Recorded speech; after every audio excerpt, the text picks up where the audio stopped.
Hello and good evening to everybody. We want to greet you who are with us today in the International Solidarity event that we especially dedicate today to Grup Yorum member IbrahimGokcek, who is in the death fast today for 302 days to demand freedom for the songs, for the culture, and end of concert bans, end of repression against the musicians, and freedom for all the members, end of the trials. And we also commemorate today Helin Bölek, the singer of Grup Yorum, who felt martyred on the 288th day of her death fast. And MustafaKocak as well, who demands a fair trial. He's on the death fast today for 287 days. You have heard and read about that a lot.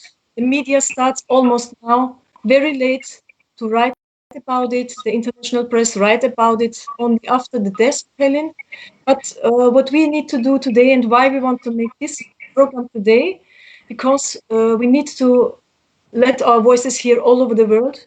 Mustafa and Ibrahim have to live freedom of culture, freedom of Yorum, justice for Mustafa Kocak has to be come in place. And we also greet from here today the people's lawyers who are on the death fast and the hunger strike, as well as Didem Akman and Özgür Karakaya, who are also in death fast to support the other resistors.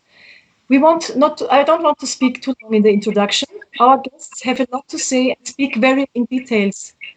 So that's why I want to also introduce to you who is today with us in the program. There are activists of the International Solidarity Campaign from Austria, that's me also, from Italy, from Russia, the lawyer of MustafaKocak and Grup Yorum, Ms. Berak Çağla from the People's Lawyer's Office, then also Gehörwäsche, the music group from Germany, as well as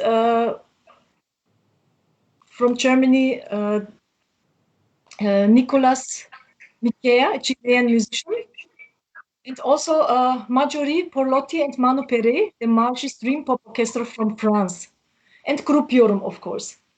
After a short call for solidarity, a short video about it, I give the stage also to Grup Yorum to make its introduction.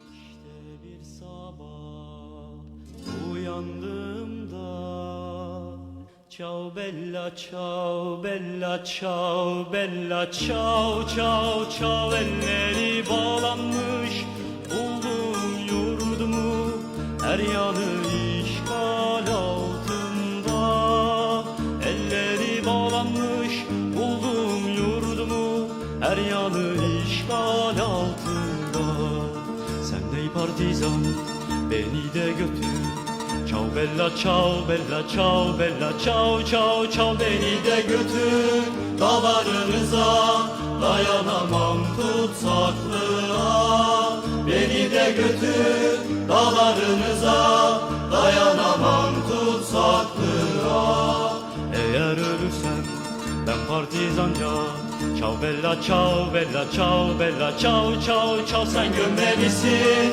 ellerinle beni ellerinle toprağıma sen gömmelisin ellerinle beni ellerinle toprağıma güneş doğacak açacak çiçek ciao bella ciao bella ciao bella ciao ciao ciao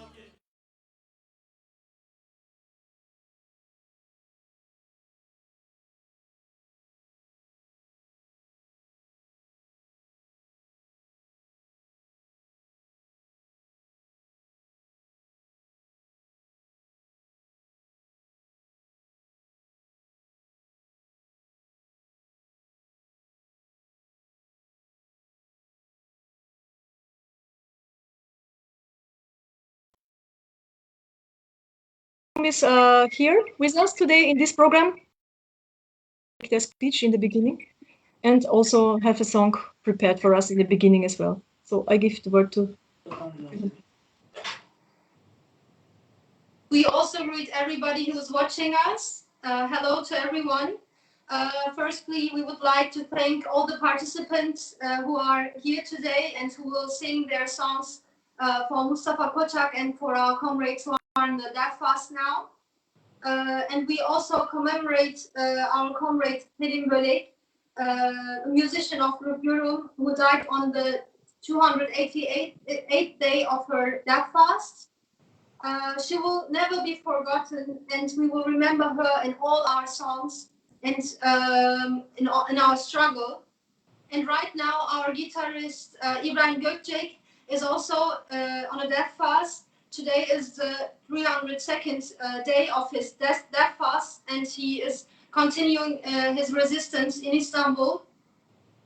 And there is also our comrade MustafaKocak, who is on a death fast for a fair trial.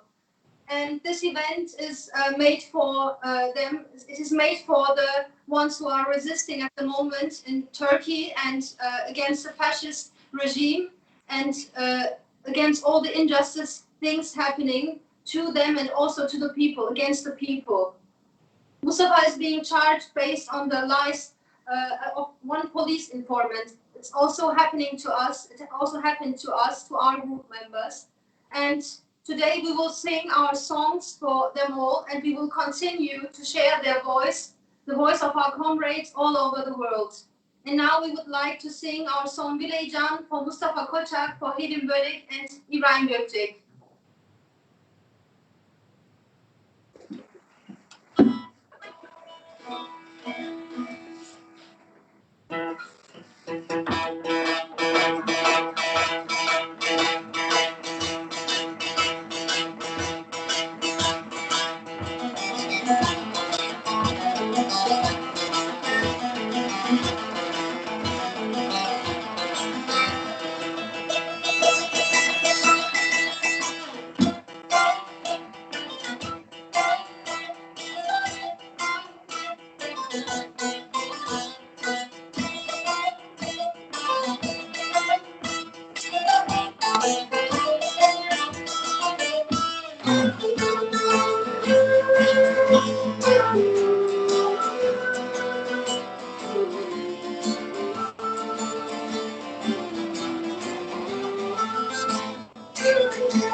Yes, my microphone was not on. Hello again. Thank Grup Yorum for the nice song. Now we have in the program another very nice song. It's written by Helin and Ibrahim. It's their composition.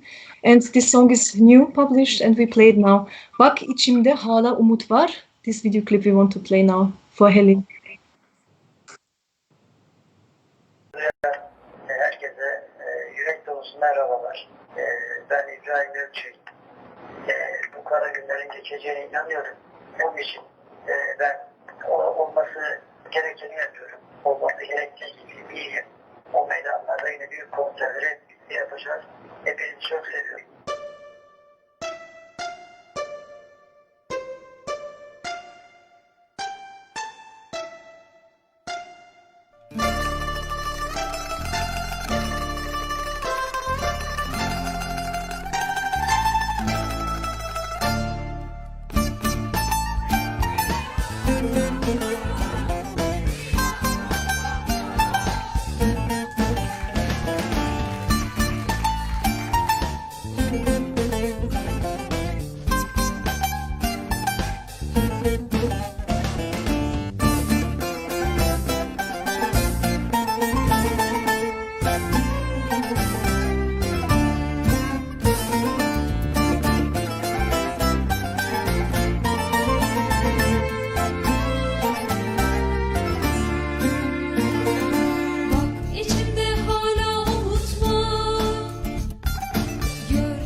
Biz olsak tutsak olsak ne yazar, ne yazar, ne yazar.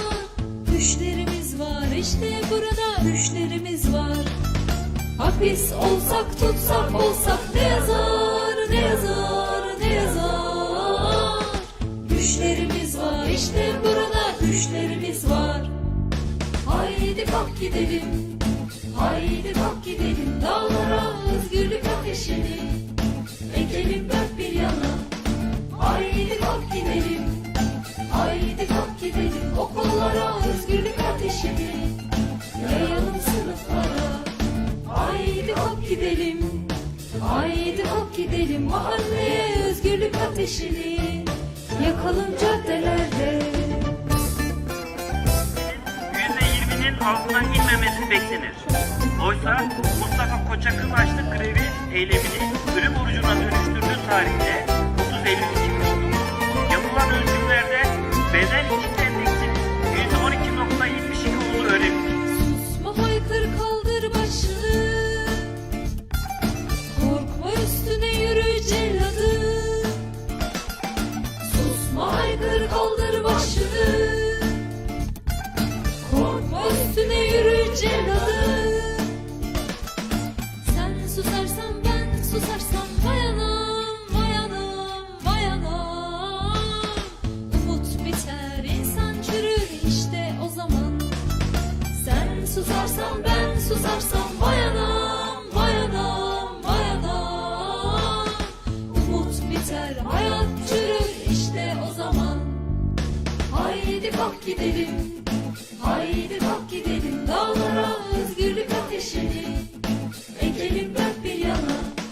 Haydi kalk gidelim. Haydi kalk gidelim. Okullara özgürlük ateşini yayalım sınıflara.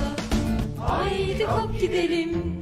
Haydi kalk gidelim. Mahalleye özgürlük ateşini yakalım caddelerde.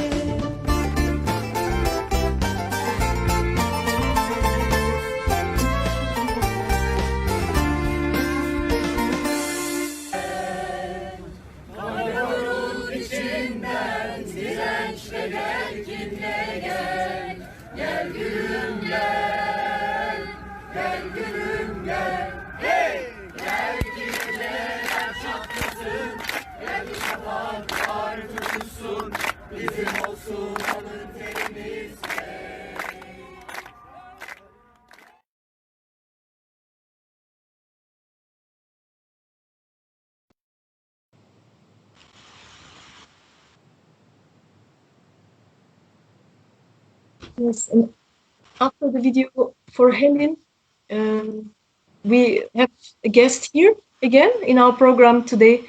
It's from Russia, Konstantin. And Konstantin is as well a free journalist who had already get known with Grup Yorum through interviews, and he knows about the story well, but he's also a musician who plays a song now for the resistance. And I say hello to Konstantin. Please, it's your speech. Hi, good evening. Well, my name is Konstantin. I'd like to greet everyone. I'm a journalist from Russia. I've met Grup Yorum recently when the band was visiting Moscow and had a couple of live performances there. Prior to that, I heard very little about Yorum. I knew that they are rather popular in Turkey. Knew that they are left-leaning, but I couldn't imagine it's a whole people's movement struggling against imperialism and capitalism for more than 2, maybe 3 decades. So that impressed me a lot. I didn't know how much sacrifices they had to go through, how much persecution they had to withstand. I didn't know really all the details about the comrades who fallen and arrested, tortured, and kidnapped. Since then, I learned more about the struggle of Grup Yorum, and certainly I was very impressed with the very fact that Turkey, the country, the place which is viewed by many Russians today as a place with very orthodox and somewhat conservative mindset, conservative mentality, is giving us such examples of progressive political activism. Unfortunately, nothing of that kind of the kind could be found in Russia. In contemporary Russia. So you are giving us a really good example. I want to express my deepest condolences to Grup Yorum with the passing away of your courageous comrade Helin Bölek, who was, as I learned, 8 years younger than me. She and Mustafa and Ibrahim are giving us really strong examples of uncompromising struggle. You can watch the interview with Yorum on my YouTube channel. So far, unfortunately, it's only in Russian. I hope it's going to be translated. Maybe it is already translated. It was recorded when Helin was alive. And so I want to dedicate a song to her memory. I'm not a professional musician, but I'd like to sing this one called Ghost of Tom Joad, which is a pretty popular song all over the world. I translated it and adapted it for the Russian audience.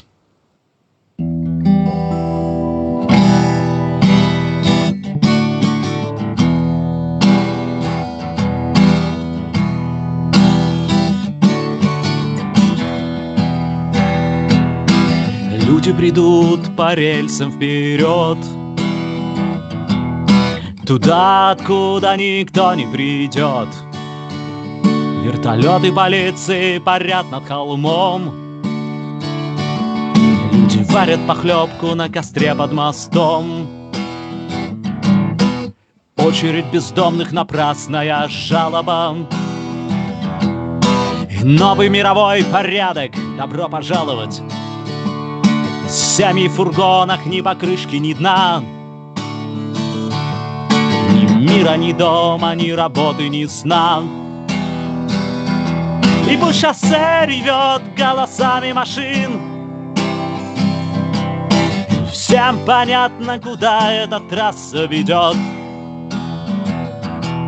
У ночного костра я сижу не один. Мы ждем, когда явится призрак Том Джоуд. Он достанет писание из рюкзака. Он закурит, и дымом завьется строка. И последние первыми станут, но ты никогда не вырвешься из нищеты. Ты получишь в загробное счастье билет. Но у тебя есть твой голод и есть пистолет. Холодный булыжник, постели, белье. Струя из бронспойта, крещение твое. И по шоссе ревет голосами машин. Всем понятно, куда эта трасса ведет. У ночного костра я сижу не один. Ждем, когда явится призрак Том Джоуд. Помнишь, Том говорил, там меня ты ищи. Где младенец от голода криком кричит, где дубинки ментов пляшут по головам, где б не слышен был стон «Мама, я буду там». Там, где кто-то пытается встать во весь рост, где от боли вскипает рабочая злость. Обещаю тебе, не промедлю ни дня. Смотри в глаза, ты увидишь меня. И по шоссе ревет голосами машин. Всем понятно, куда эта трасса ведет. У ночного костра я сижу не один. Ждем, когда явится призрак Том Джоуд. И по шоссе ревет голосами машин. Всем понятно, куда эта трасса ведет. У ночного костра я сижу не один. Ждем, когда явится призрак Том Джоуд. Мы ждем, когда явится призрак Том Джоуд.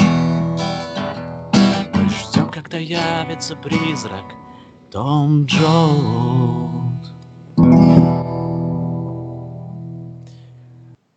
Thank you so much. Thank you very much, Konstantin. Okay. Well, this was the part. We say you have to say something. You want to say something more? I just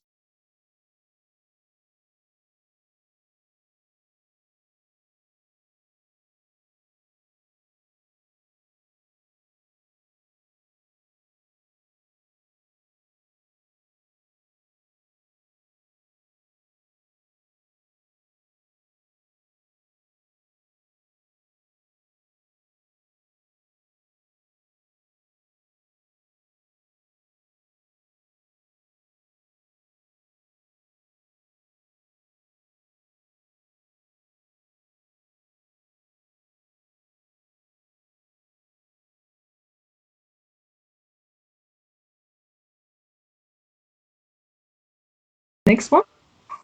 Thanks a lot. Okay. In the meantime, well, we want also to make a short comment here. As we said before, for a long time there was a big silence about. There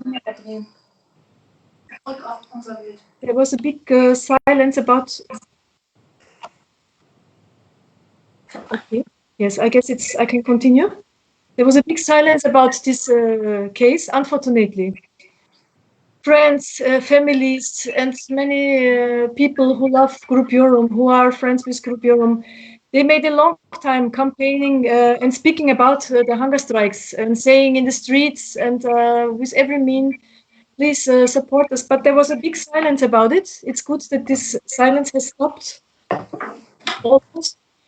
Today, I want just to make a notice because there is a deputy from Austria, from the Green Party, which is recently sharing the government with another party.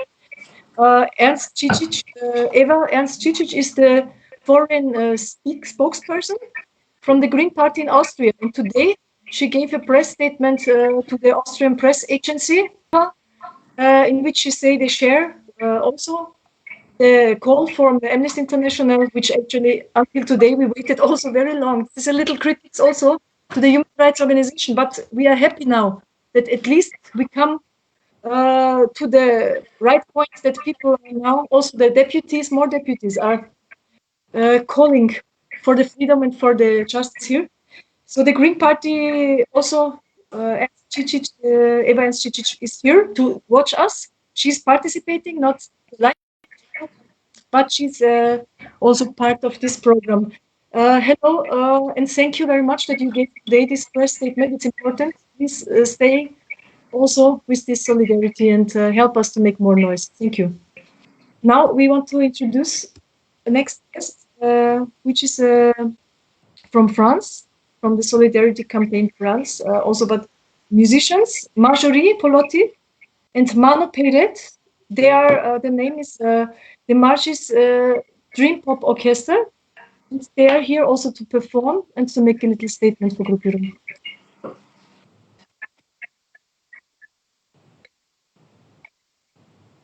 Okay. Sorry, because I can't follow exactly everything. Yes, in the before because still technical problem.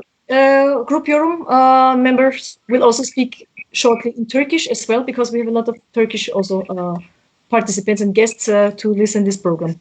Yes, please. Want to skip the stage for you. Thank you, Sandra. Bizi izleyen, Türkçe konuşan bütün insanlarımıza, bütün halkımıza, herkese bir merhaba demek istiyorum. Direnişimizi yakından bilenler biliyor, bilmeyenlerle ilgili kısa bir bilgi.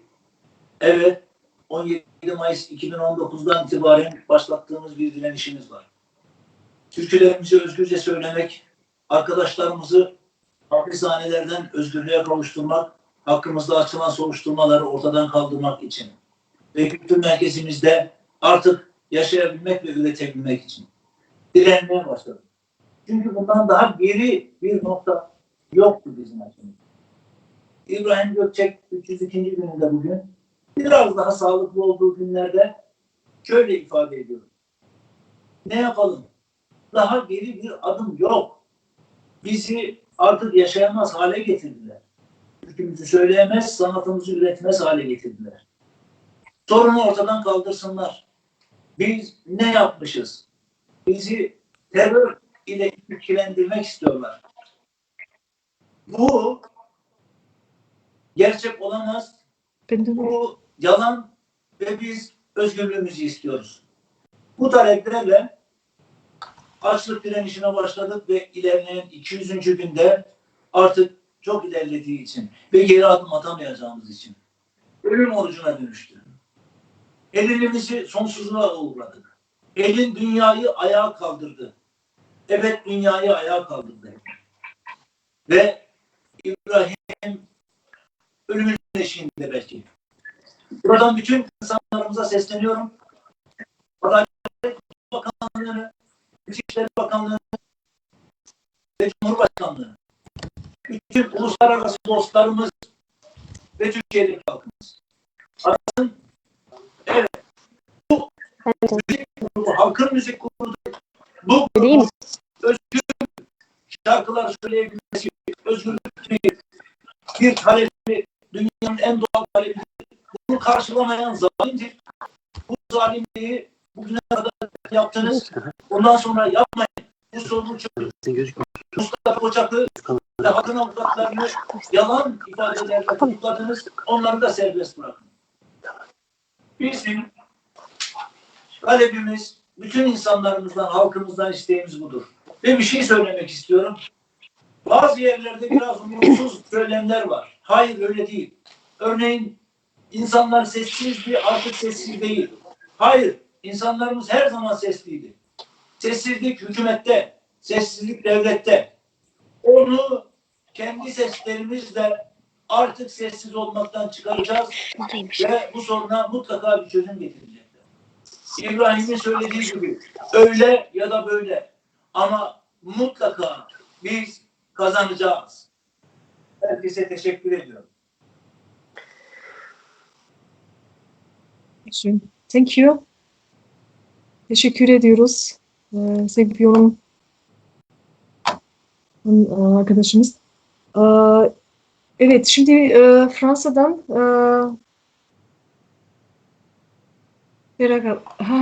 tamam. Pardon. Evet, hoş geldiniz.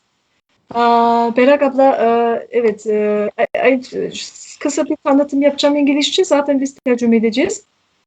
Görüyorsunuz değil mi? Yes. Evet. Well, this moment, in this moment we have our guest from Turkey. She is a lawyer from the People's Law Office. It's Miss Berak Çağlar, and she's both a lawyer from MustafaKocak and Grup Yorum as well, from the law office. She knows about the case actually, so we let her speak about it to explain us how the situation of Mustafa is, why he is in jail, why he's resisting, and all these kind of things. I will make this. We will speak in Turkish and English at the same time. We try to translate it. Hoş geldiniz Berak abla. Merhaba, hoş bulduk. Evet. Bugün siz Türkiye adına, Türkiye'deki Halkın Hukuk Bürosu avukatları adına konuşuyorsunuz. Hem avukatlarınız direnişte, hapishanede tutukludur. Hem müvekkilleriniz ölüm orucunda. Mustafa Kocak üzerinde konuşmak istiyoruz bugün özellikle. Öncelikle teşekkür ediyoruz bu yoğun süreçte siz de katılma fırsat bulduğunuz için. Röportaj yapacağımız kısa anlatabilir misiniz? Mustafa Kocak hakkında kısa bilgi verebilir misiniz? Bir de arada tercüme için kısa cümlelerle bir zahmet. Merhaba, ben teşekkür ederim. Böyle bir yayına beni de davet ettiğiniz için Halkın Hukuk Bürosu adına. Mustafa Kocak 28 yaşında. Şu an kendisine ömür boyu hapis cezası verilmiş. Yani ölünceye kadar hapisten çıkmama, ağırlaştırılmış müebbet hapis cezası, artı 42 yıl daha hapis cezası verilmiş bir genç. Şu an ölüm orucunda ve 289. gününde. Yes, Mustafa Kocak is 20 years old. He was punished with a life sentence plus 42 years, so he should stay his whole life in the prison. This young man, without any proofs, and today he is on the death fast for already 287 days. Mustafa Kocak'a niçin bu ceza verildi? Mustafa Kocak 24 Eylül 2017'de sokakta yürürken gözaltına alındı. Ve Türkiye'de 2015 yılında öldürülen bir savcının öldürülmesi eyleminden sorumlu tutulmak istendi. Bu da niçin oldu? Bir itirafçının, daha doğrusu itirafçının beyanları yüzünden. Dosyasında başka hiçbir delil yok. And Mustafa Kocak was just jailed because of the words of a police informant, of a traitor, who told that he was taking part in an action, that he supported an action against the prosecutor in Turkey. He was just taken from the streets after this statement, arrested by the police in 2017, and he was accused of participating in the, how to say that, in the hostage taking of a prosecutor in Istanbul. İstanbul. Pardon? Evet, İstanbul'da sokakta yürürken alındı gözaltına. Evet, hani İstanbul'da savcılık o eylemlerine gelen evet. Nasıl suçlandığını anlattım. Evet. Gözaltına alındığında Mustafa'nın da itirafçı olması istendi. Başkaları hakkında ifade vermesi istendi. Kendisine çok ciddi işkence yapıldığı, gözaltı işkence takibini maalesef ben yapmıştım avukat olarak. O yüzden kendisine ne tür işkenceler yapıldığının yakın tanığıyım. And when he was arrested, before he was arrested, he was also subjected to severe torture. They also tried to make him a traitor, to make statements on other persons, to make them arrest and to make them charged. But he didn't accept that. And even in that time, also unfortunately, I was the lawyer then who took the testimonies from him from the torture when he was in the police station. Bu işkencelerden biraz söz etmek istiyorum. Çünkü Mustafa Kocak olayı gerçekten çok önemli bir olay. Mustafa Kocak'ın 3 tane kız kardeşi var. O zaman biri hamileydi. Hamile olanı da dahil olmak üzere hepsine tecavüz etmekle tehdit ettiler. İfade vermemesi halinde. Okay, I want to make this is very important issue because Mustafa Kocak, he was severely threatened as well psychologically. He has 3 sisters. He has 3 sisters actually. Well, one of them she was pregnant in that moment when he was in the police station, and they threatened him that they will rape even that sister that is pregnant. And but he didn't. To force him to make statements. Kendisini karanlık bir odaya kapattılar. İstanbul Emniyet Müdürlüğü'nde yapıldı bu. Karanlık bir odaya kapattılar. Daha sonra başına siyah bir çuval geçirdiler. Üzerine soğuk tazyikli su sıktılar. Soğuk klima açtılar. Ve daha sonra da kafasına çuval geçirilmişken bir de teneke geçirerek o tenekeyi 1,5 saat boyunca kafasında çalmışlar. Yani böyle güm güm güm diye. And it was a very severe torture that they used on MustafaKocak. This torture was happening in the police headquarters of Istanbul. What they did, what they blindfolded him, they put a sack on his head, actually, and later also a bucket, and they beat it constantly on the bucket. This kind of torture they used against him, as well as a pressurized cold water, and also a very cold climatic. In that way, they continued to torture Mustafa. Şu isteniyordu Mustafa'dan. İstediğimiz gibi ifade verdiğin takdirde buradan çıkıp gidersin. Yani eğer Mustafa onların istediğini yapsaydı, terörle mücadele polislerinin istediğini yapsaydı, şu an çoktan serbest bırakılmıştı. Hem o zaman serbest bırakılmıştı. Bırakılacaktı. Ama yapmadı. Well, so that's what they wanted. When they tortured him, they said just so when you agree, when you do the statement that we want, you can leave from here, or otherwise you will stay there. And so he could accept also, and that would not happen to him, that he get a life sentence maybe, yeah. But he didn't accept this agreement with the police in this condition. Mustafa polisin istediği şekilde ifade vermediği için daha sonra tutuklandı, yargılandı ve hakkında bir ihtilafçı ifadesinden başka hiçbir şey yokken, başkaca hiçbir somut delil bulunmadan kendisine bu kadar ağır bir ceza verildi. Bir üst mahkeme cezayı onayladı. Yargıtay Cumhuriyet Başsavcılığı da dosyanın onaylanmasını istiyor. And after this happened, that he didn't capitulate to the police in the police station, he was later on charged, and he was sentenced to a life imprisonment with very high punishment, actually, without any proofs. The only thing that they had was this statement by a traitor, by a police informant, and so they put him in the jail. And well. Yani Mustafa'ya şunu söylediler. Bizim istediğimiz gibi ifade vermedin, bizim istediğimizi yapmadın, biz de seni böyle cezalandırıyoruz ve ömür boyu bir hücrede seni hapsedeceğiz diyorlar. So they say, you didn't do what we want, you didn't make the statement that we want, we will leave you lifelong inside the jail. Well. Evet, Berrak abla, çok güncel bir şeye gelebilir miyiz? Şu anda ne yapabiliriz Mustafa için? Önemli olan bu. Bugün bir olay yaşandı. Bugün daha doğrusu olay değil. Bugün ailesi hapishane önünde gözaltına alınmış. Evet. Yine şiddet uygulandı. Güvenlik güçleri tarafından, jandarma tarafından. Şu anki durum ne? Gözaltılar serbest bırakıldı mı? Takip edemedik de. Hayır. Serbest bırakılmadılar. Serbest bırakılma haberi henüz bize gelmedi. Mustafa Kocak'ın ailesi günlerdir hapishane önünde Mustafa'nın tahliye edilmesini bekliyor. Çünkü Mustafa Kocak bugün 289. gününde ölüm orucunda. Hemen şunu söylemek istiyorum. Mustafa'ya zorla müdahale edildi. Hapishaneden hastaneye kaçırıldı. Hastanede kendisine 4 gün boyunca işkence yapıldı. Ayakları ve elleri kelepçelendi. Kafası halatla bağlandı ve bu durumda kendisine serum verilmek istendi. Ama bu bir kişiyi sakat bırakacak bir müdahaleydi. Ve kendisine şunu söylemişler. Burada öleceksin. Hiç kimsen yok. Kimse seni aramıyor, sormuyor gibi psikolojik işkence de yapmışlar.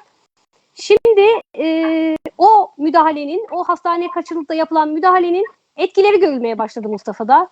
Çevresel sinir hasarı, ellerde ve ayaklarda uyuşma, vücutta şişme, bunlar daha sonradan ortaya çıkan etkiler. Ve Mustafa Kocak'ın ailesi günlerdir onu almak için bekliyordu. Bugün İzmir Valiliği'nin bir yasaklama kararı geldi ve aile oradan zorla sürüklenerek işkenceyle gözaltına alındı ve halen bırakılmış değiller. Okay, I will make a short translation. Kısa bir anlatacağım. Today there was a arrest in front of the Kırıkla prison in Izmir, whereas Mustafa's family waiting for about 2 weeks now to get more news, to get information. They're waiting for Mustafa there until they can get him out. And the gendarmerie has attacked and arrested the people, including the family members of MustafaKocak and also friends over there. As far as lawyer Berrak told us, they are not yet out of the police custody. But what we can say, also we have made a lot of information about it. Also, MustafaKocak was tortured. It's not just he's in hunger strike. He was forcibly taken to the hospital a few weeks before, and he was force-feeded. He was bound with ropes, with chains on his hands and on his legs, and he got a lot of injection on his body. He was severely tortured during that force feeding, and and now in this moment, in front of the prison where the family has the guards to get him out there and to demand his freedom, and waiting for them. The governor of Izmir just banned any action over there. Even the people are not allowed to wait there, so they took them from there in custody today, this morning. We still wait for some news about it. Evet, Sayın Berak abla, bu konuda şu anda Mustafa'nın sadece telefon görüşme yapılabiliyor, onu biliyoruz. Kendisiyle avukatla halen görüşme, bu konuda herhangi bir yeni bir gelişme olmamıştır sanırım. Hayır, olmadı. Çünkü İzmir Cumhuriyet Başsavcılığı avukatların tutuklularla görüşmesini yasakladı. Şöyle yasakladı. Koronavirüsünden kaynaklı olarak hapishanelere avukatların girmesini istemiyor. Ama Mustafa'nın durumu çok özel. Yalnızca ailesiyle telefonda görüşebiliyor Mustafa ve biz Mustafa'yı göremediğimiz için durumuyla ilgili de bilgi edinemiyoruz, ama ben buradan şunu söylemek istiyorum. Bütün uluslararası kuruluşlara, hukuk kurumlarına, demokratik kurumların hepsine şunu söylemek istiyorum. Herkesin Adalet Bakanlığı'nı araması gerekiyor. Türkiye Adalet Bakanlığı'nı arayıp Mustafa Kocak'ın hala niçin tahliye edilmediğini, sağlık durumunun kötü olduğunu ve tahliye edilmesi gerektiği yönünde aslında baskı kurulması gerekiyor. Mail atabilirler, faks gönderebilirler, telefon edebilirler. Bunların hepsini yapabilirler. Sadece bunu uluslararası hukuk kurumlarına ya da demokratik kitle örgütlerine de söylemiyorum. Bütün herkese söylüyorum. Yapabilecek herkese. Herkesin elinin altında bir telefon, internet, mail, her şey var. Evet. Bu yapılabilir ve baskı kurulabilir. Evet. Çok teşekkür ederim. Maalesef programımız çok sıkı olduğundan kaynaklı biz çok uzun konuşamıyoruz. Elbette her söylediğiniz şey çok değerli şu anda Mustafa için. Bizim zaten çalışma sürüyor. Tercüme yapacağım. Bu son bir cümle size tabii ki elbette hakkınız olsun. Tercüme yapacağım. Bugün de biz bir hashtag çalışması yapacağız. Buradan herkese çağrı yapacağız. Adalet Bakanlığı, İçişleri Bakanlığı hashtag yollamasına hep ortak bir şekilde. Bizim tarafımızdan teşekkür ediyoruz şu anda. Ben teşekkür ederim. Son bir şey söyleyebilir miyim? Evet. Evet, biliyorum yayınınız çok kısıtlı, çok da konuğunuz var. Ben gelen herkese çok teşekkür ederim, ama bu ülke öyle bir ülke ki avukatların adil yargılanma hakkı talebi için, adil yargılanabilmek için ölüm orucuna başladığı bir ülke burası. Avukat Aytaç Ünsal ve avukat Ebru Timtik bugün ölüm orucundalar. Onların sağlıkları da yarın daha tehlikeli bir hale gelecek. Dolayısıyla duyarlılığı arttırmak gerekiyor. Grup Yorum üyesi İbrahim hala açlık grevinde. 300'lü günleri aştı. Helin Bölek'i kaybettik biliyorsunuz. Ve bu baskının, üzerimizdeki bu baskının azalması için herkesin harekete geçmesi gerekiyor. Çok teşekkür ediyorum. Biz de teşekkür ederiz. Evet, özellikle avukatlar için. Avukatlara en içten selamlarımızı iletiyoruz. Onlar için de bugün bu program yapıyoruz. Onu da bilsinler. Elbette yani yürekten selamlıyoruz direnişi. Teşekkür ederiz. Ben teşekkür ederim. Buyurun. İyi akşamlar. Kapatmanız gerekecek. Yes, and shortly I want just to say, because it's important, she has to tell us a lot of things from Turkey. MustafaKocak, she made a call for us. Everyone should please call the justice minister in Turkey to ask why still they don't leave Mustafa out. As you know, people are left from prison because of corona. MustafaKocak is prevented and not allowed to speak even to his family and his lawyers with the pretext of the coronavirus. We know that's a pretext, of course. This is just they want to hinder the contact to the outside in this condition to punish him another time.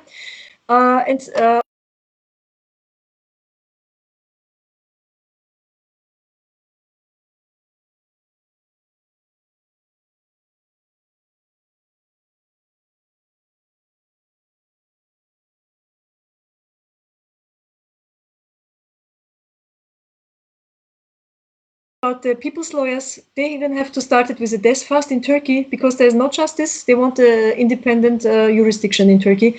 Ebru Timtik and Aytaç Ünsal, two of the lawyers of people, of her colleagues from this front, they are in the death fast in the prison. And 9 of the lawyers of the peoples are in the jail today with a very high sentence. We wanted to greet them also. We greet them today. We have not more time. What is the next in program? I'm a little bit confused. Yes, and well, actually, we want to listen now after this speech from MustafaKocak, his own voice. Please listen to the voice of MustafaKocak.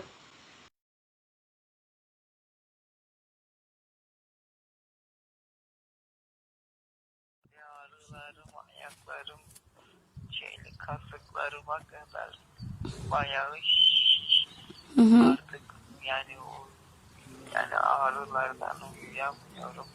Bir de dokunamıyorum. Vücuduma dokununca yanıyorum gibi. Her tarafım yanıyor gibi yani.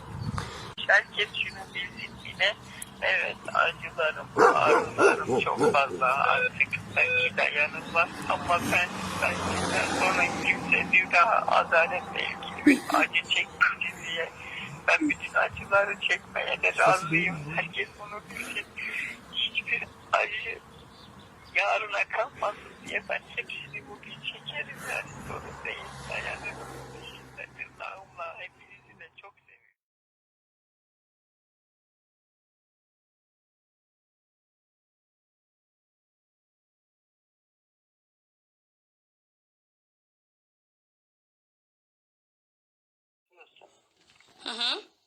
Söyle sen.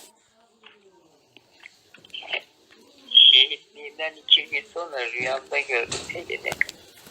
Armutlu'daki direniş evinin arkasında papatya topluyordu gülümseyerek. Papatya gibi topladığı güzellikleri halkımızla paylaşmak, halkına sunmak için bu da bizim gibi direnişteydi. Dişiyle, tırnağıyla. Elin topladığı tüm güzellikleri şehitliğiyle halkına sundu. Ondan biat etmesini, teslim olmasını, onursuz bir yaşam seçmesini istediler. O direnmeyi seçti. Halk için söylediği türkülere, grup yoruma yasak koymaya kalktılar. Bedenimizle barikat oluyoruz.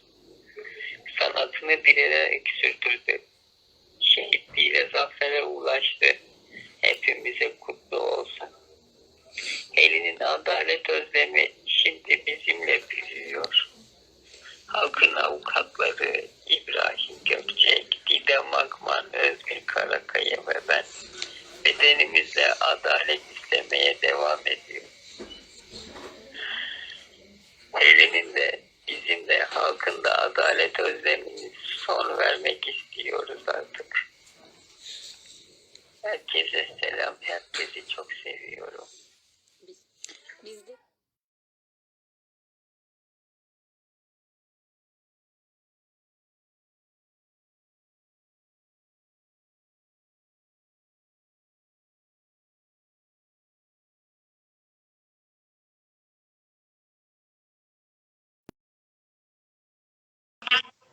Marjorie.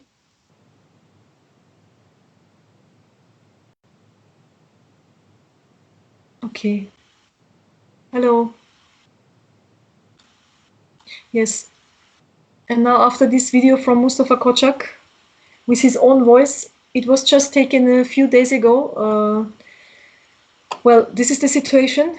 You can see that it's very serious. We have to act immediately.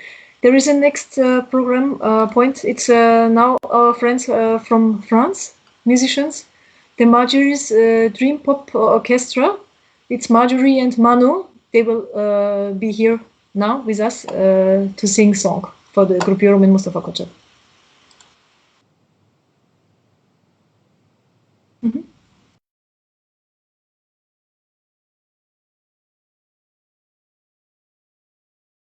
Program is not all together, but it will work. I guess it works good until today, until now. Yes, are we here?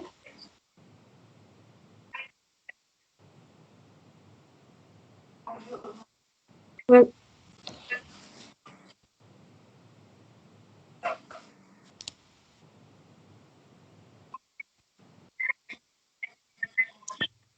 so we take another song from Grup Yorum, if that's possible.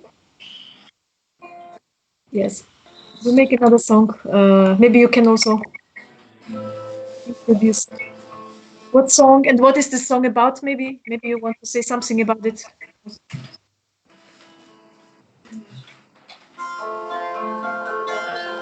Hello, everybody. Yeah, we will play this song for first for Helin, for the memory of Helin, and for Ibrahim, and for MustafaKocak. This was about May. You know, 1 May is an international day of struggle of the workers. These days were in Turkey and in some other countries has passed bloody. We wish without blood the maize and it's coming, the May is coming now. We wish and we know that we can win, we will win, and we will celebrate our victory in May. This song is about May.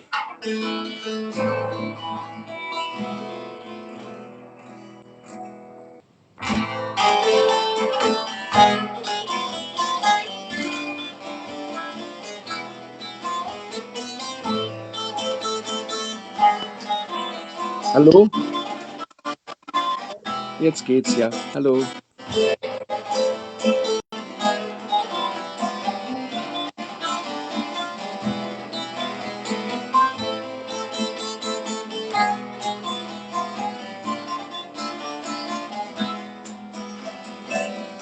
Yosun kokuları kar tutar mavi. Ey benim sevdiceğim kar tutar mavi. Hallo?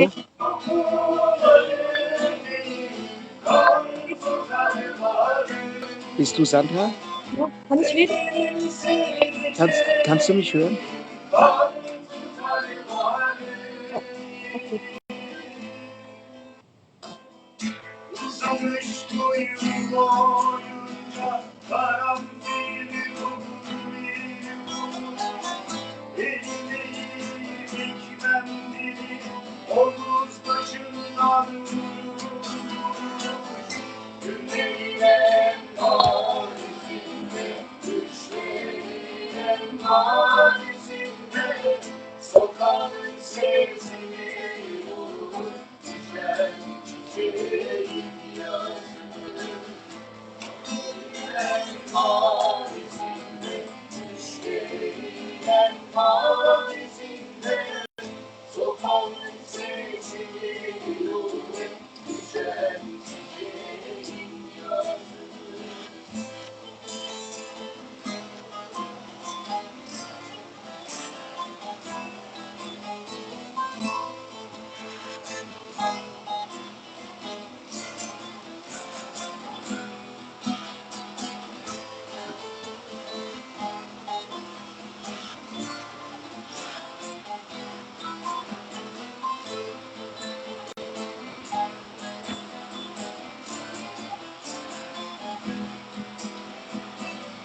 Karanlığın içi hayır solmasın. Gece ışık saçanın sevdası ölüsü. Karanlığın içi hayır solmasın. Gece ışık saçanın sevdası ölüsü. Uzamış boyun boyunca karanfil bulmuş. Elinde dikmem dili omuz başından günlerden mavisinde düşlerden mavisinde sokağın sesini olur düşen çiçeğin yazını ağlayalım Mustafa'yız sokağın sesini olur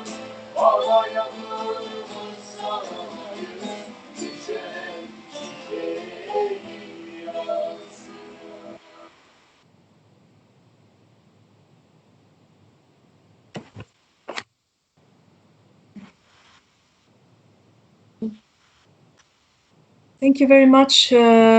This nice song that we didn't hear for a long time from Grup Yorum. Not always in the concerts we can hear this song. It's very beautiful. And there is another friend in the line now. He is a deputy in Germany from the Left Party, Dieter Dehm. He's also a musician. He's an artist. He was always in the solidarity with Grup Yorum. Also when there was a lot of troubles, also when they make concerts in Germany, as you know. And we cannot see him today because it's a technical problem to have too many people inside this chat, but we hear his voice. We say hello. Hello. Oh, we can see him even. Hello. Welcome. Sollen wir auf Deutsch sprechen oder wie sprechen wir jetzt? Auf Englisch oder ist das wie ihr wollt, aber Deutsch ist natürlich immer ein bisschen besser, ja. Wie du magst. Ja, Deutsch geht. Ich soll das dann übersetzen, weil die Mehrheit wird vielleicht Englisch sein. Also das kann ich jetzt nicht. Die Mehrheit ist Englisch. Ich dachte, das sei. Ja, wir sprechen Englisch eigentlich hier. Ja. First of all, geht das jetzt? Yeah, I understand. Okay. First of all, welcome. It was quite difficult to reach you to come here, but you're here and we're happy about it. Thank you to join us. Well, we just expect and wait maybe your solidarity comment, your solidarity statement, or whatever you want to say about it, because you have experience. You're a musician also. Do you want also to perform something, or you want to speak? You want to say some words? The first thing is that I mentioned towards the press that the very hard situation, desperate situation for Grup Yorum is a kind of torture, and there is real torture for some members, and from the privileged situation in Germany, I always think of the great part of the music and the arts, and I think freedom for the arts is a global postulation, and it's not only a Turkish postulation, but the special situation of the dictatorship of Erdogan makes it urgent to make the solidarity broader and build a bridge over all the differences we might have in some questions. We are together for the freedom of opinion and musical and artificial and literature freedom, and of course of the freedom of the trade unions, which is always a little bit behind the journalist freedom. But I think there are many people since years in the prison of Erdogan who fought for a free 1st May, the Mondial Day of the working class. And I think this is what we all bring together, artificial and proletarian freedom in these days. Okay.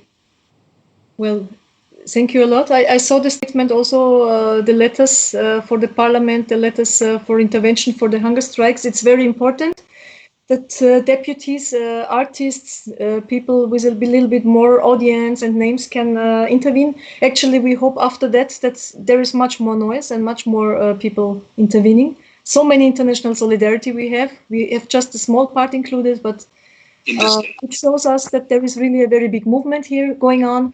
And of course, it's a very big resistance. People are ready to give their life only for singing their songs free. It's a very big thing. You cannot imagine everywhere that something like this happen. In these times especially, it's hard for the corona. We know it. That's why it's very great that you also could join us here live. It's very great. And actually, we thank you. Let's go on with this solidarity. We are going to spread it, and we hope that we can get much more friends with us to make an end to this oppression and to get the hunger strike ending with a victory, of course, with the demands fulfilled for them, with that we make him alive. So maybe you also continue with the program. You stay not inside now in this live chat, but continue to follow the program. We make a live, we make a hashtag. We need much more people. We have to check out, this is now a good moment or not. Maybe we take one more music group from Germany now also. Yes, they're waiting. And well, so whatever. Thanks a lot for all this. And please be so kind, because we are always together in the special internet portal. It's weltnetz.tv, and there we want to mention this solidarity conference. If you send me the link. Okay, of course, we will do. Okay, thanks very much. Thanks, Itadim, for your participation. See you. Yeah, kann ich? Okay. Yes, we thank Itadim. He's always defending the freedom of arts, and also in Turkey for the human rights. He's always speaking about that. We continue with with other guests from Germany. We are happy today also to comrades from Germany, from the Gehörwäsche, also musicians who are very already. We saw them several times in the solidarity movement with making songs, also from Grup Yorum. And I think today you have also a song for us and a statement. So it's your word. Please. Hello all. Hello. Hello. We hope you can see, and Ulja and Nico, we are workers and members of the German revolutionary band Gehörwäsche. We send our fraternal greetings to Grup Yorum and all of you. Grup Yorum and its members are called terrorists by the fascist Turkish government. But the communist ideal of freedom, revolution, the struggle for liberation are not crimes. They are necessary to make an end to imperialism, to exploitation, oppression, war, crisis. Helin Bölek will live on in the songs of Grup Yorum in our hearts and also in the struggle of the people. Prisoners must be released. Freedom for MustafaKocak. Let's strengthen our common struggle for socialism. Let us work even closer together. Let us together protect and strengthen the power of the living. Long live international solidarity. We will not be kiss.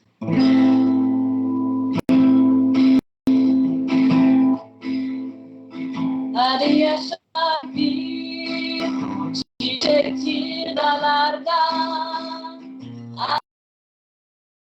arar yurdunu çaresiz calarda.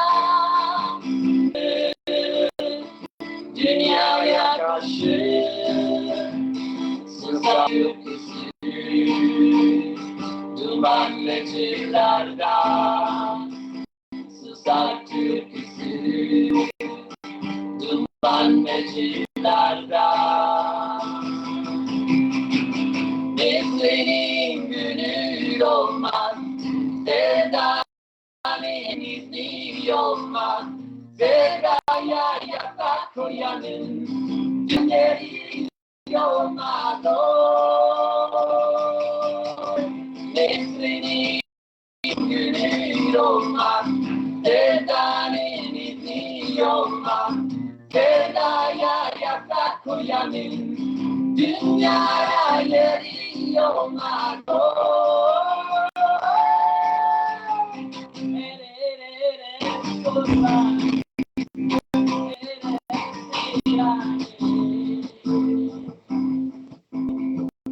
Nezikirlerle nereler taşkını, yolar yurdunu, yokuşlar taşkını. Direniye düşmana zaten taşkını, zindanda düşmanı. Zindanda düşmanı, direnç şaşkını. Neslenin günü olmaz, sevdanın izni olmaz. Sevdaya yasak koyanın dünyaya yeri olmaz.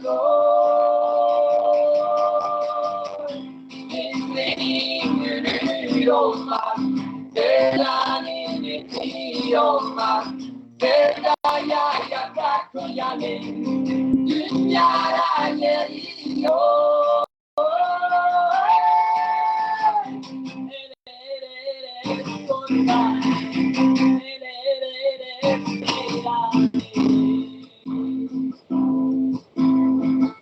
Suri'nin gözleri şeye bakar, her gün bir gönül yakar, her sevda taşına bir ateş var. İçlerini suları kendini yakar. İçlerini suları kendini yakar. Bizlerin günü olmaz, sevdanın izni olmaz. Sevdaya yakar koyanın dünyaya geri olmaz. Oy, bizlerin günü olmaz, sevdanın izni olmaz. Sevdaya yakar koyanın dünyaya geri olmaz.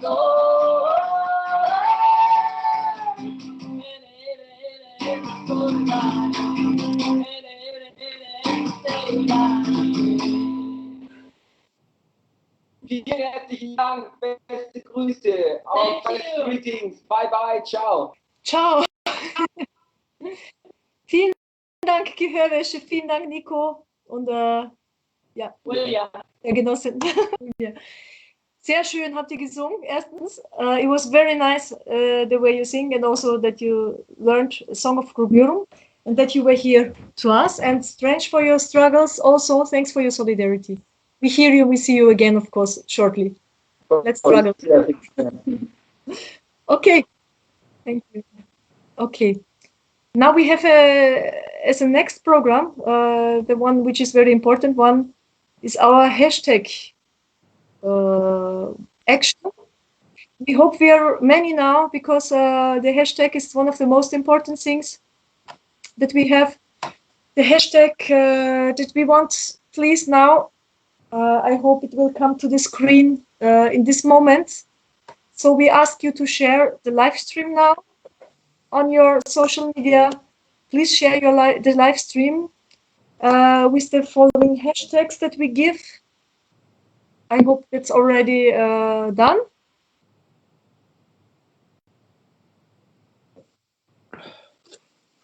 So, because we can't.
Hashtags are online.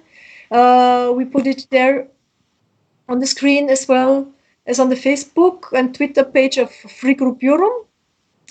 Well, we ask you please to share now the live stream on your social medias. Share it on Facebook, share it everywhere as you can, as much as you can. Post as much as you can the hashtags with the link we give here for the Ministry of Justice and Interior in Turkey. We are writing the links for you here. And we have the hashtags that we ask you to write with comments, to use these hashtags now, please. It's Ibrahim must live as well.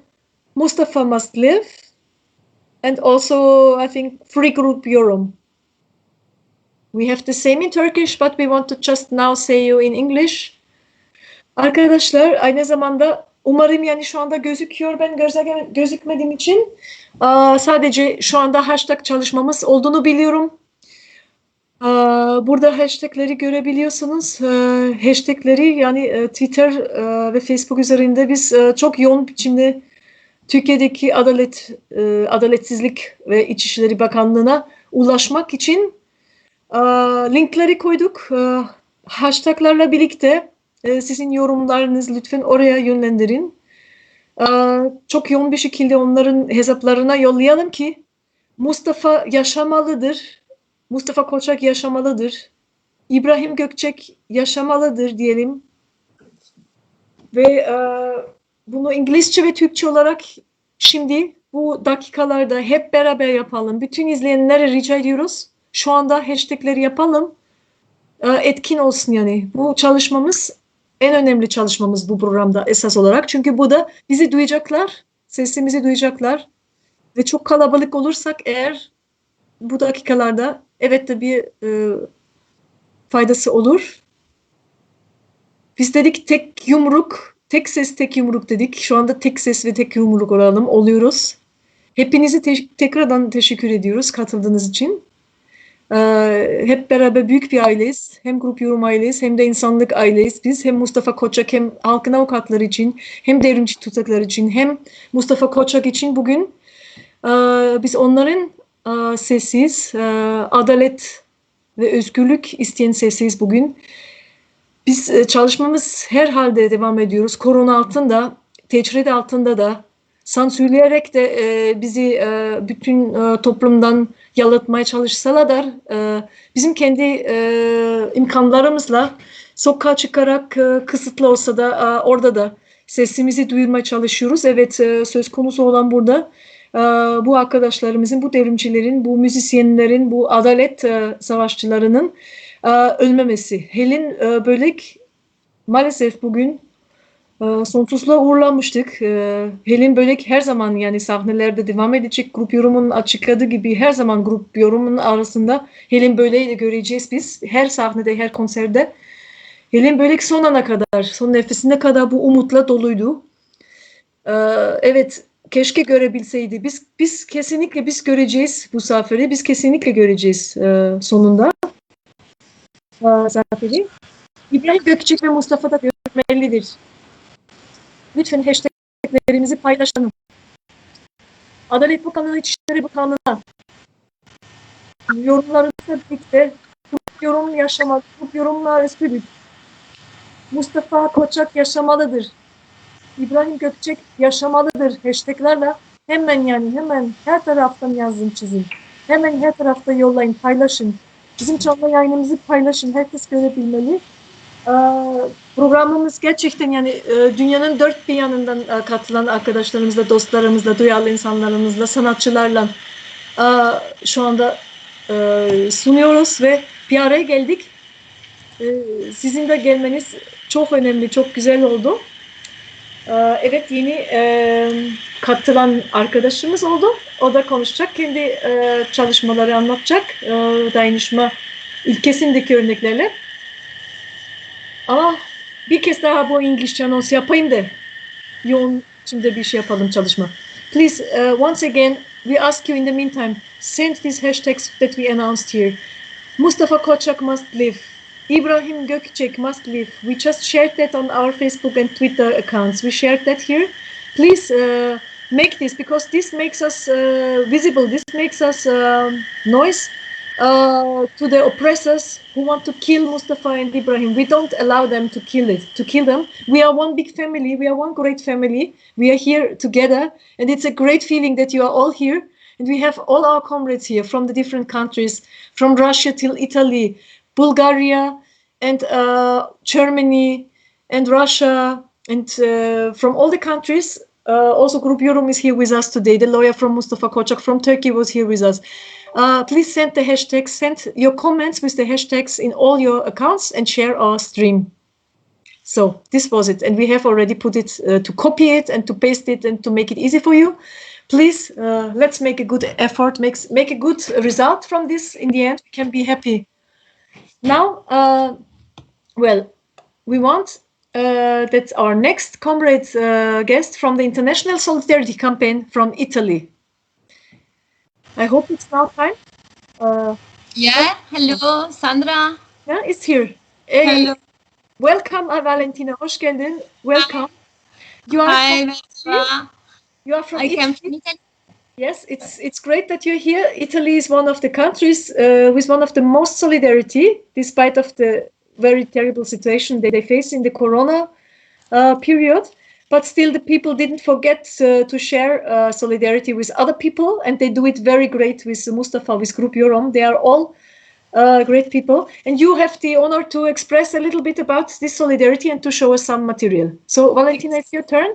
We send also greetings to Banda Bazotti, who is not here, but Banda Bazotti also always shared the stage and make songs with Grup Yorum and video. We can see that now. Valentina, it's your turn. Thank you, Sandra.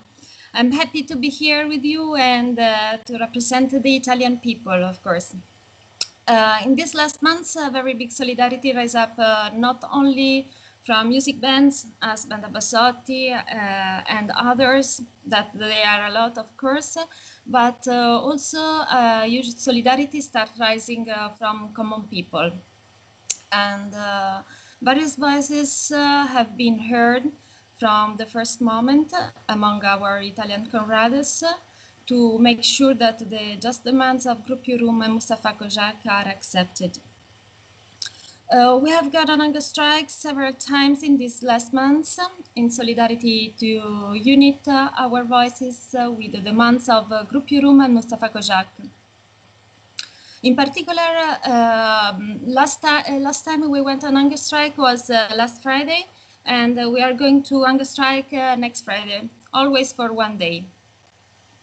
I would like to recall here that a comrade went on hunger strike so that the mayor of his village and the governor of his region would take a clear stand with Grup Yorum and MustafaKocak.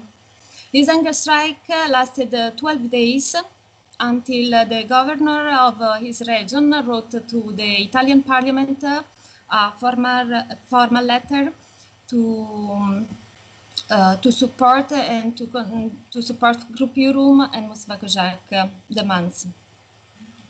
On the 4th of March, a parliamentary question was made by the Member of Parliament, Sara Cunial, supported by signatories to Ministry of Foreign Affairs, denouncing in the Italian Parliament the violation of human rights perpetrated in Turkey by Erdogan.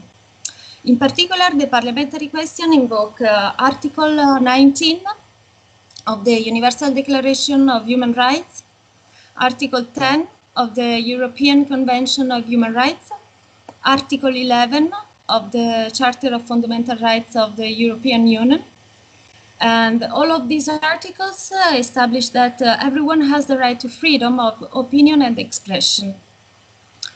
The parliamentary question called on Parliament to act immediately in the agreement with European partners to put an end to these atrocities against Grup Yorum, MustafaKocak, and all people's lawyers. Our parliamentary is currently closed because of the coronavirus, and there has been no response until now. Another member was also involved in this solidarity campaign. His name is Stefano Fassina from the party of Liberi Uguali. And he also recorded a video in which he said that as soon as Parliament reopened, he would ask the government to do everything possible to put pressure on Sultan Erdogan to stop torturing and violate the rights of Turkish citizens. He recorded this exactly the day of the martyrdom of Helin. Because he was very touched. But he knows already the Grup Yorum and MustafaKocak before. We have also received strong support by democratic lawyers here in this period that are following the events in Turkey, and in particular they have been in Turkey several times over the years as international observers in the trade, yeah. So they know very well the situation and the clear violation of democratic rights in Turkey, and they are acting in this way. So about press, many articles have been written about the case of Grup Yorum and MustafaKocak in this month, especially after the death of Helin. A lot of people in Italy found itself united in supporting this struggle, in the struggle of the Turkish peoples, the Turkish comrades. We are living a great moment of solidarity in this youth in Italy. Denouncing the repression against students, artists, lawyers, workers, communist militants in Turkey. And we are very upset because we think that also all these violations couldn't be possible without the complicity of European Union, USA and NATO. It's because of this complicity that it's important that the peoples rise up together to ask for an answer. After Helin Bölek became a martyr, dozens of messages and gestures of solidarity fill the social media and also mainstream. The mainstream usually was always very silent on these uses, but began to write and speak about the struggle of the Turkish peoples. Today, of course, after the Helin's martyrdom, we have more strength and more courage than before. So we want to take the testimony that Helin has given us, and we will carry on with Turkish comrades this fight for human rights, for life, for the Turkish people, and for all the peoples oppressed by imperialism and coercive system that grips us. So we want justice, and we will continue to fight for it until Grup Yorum will be free to sing, and MustafaKocak will have a fair trial. Thank you. Now we will see a short clip in which we collected most of the testimonies of solidarity until now in Italy, but they are not all, unfortunately, because they are continuing to arrive. There are only photos, and the hashtag is because it's continuing, break the silence, so we can see the video. Thank you. Thank you, Valentin.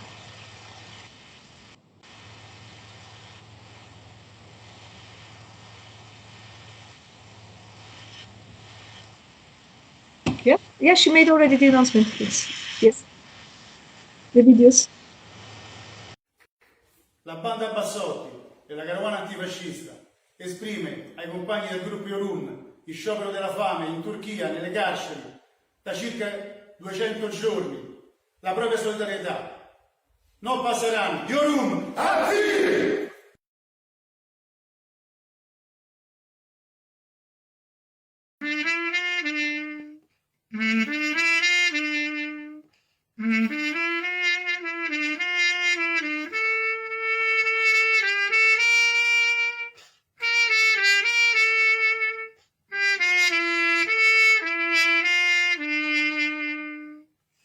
Grup Yorum, sempre con voi. İşte bir sabah uyandığımda ciao bella, ciao bella, ciao bella, ciao ciao ciao. Elleri bağlanmış buldum yurdumu, her yanı işgal altında. Elleri bağlanmış buldum yurdumu, her yanı işgal altında. Sen ey partizan, eline gözüm, çal bella, çal bella, çal bella, çal çal çal. Eline gözüm, dağlarımıza dayanamam tutsaklığa. Eline gözüm, dağlarımıza dayanamam tutsaklığa. Eğer ölürsen ben partizanca, çal bella, çal bella, çal bella, çal çal çal. Sen ölmelisin ellerinle, ellerinle toprağına. Sen ölmelisin ellerinle, ellerinle toprağına.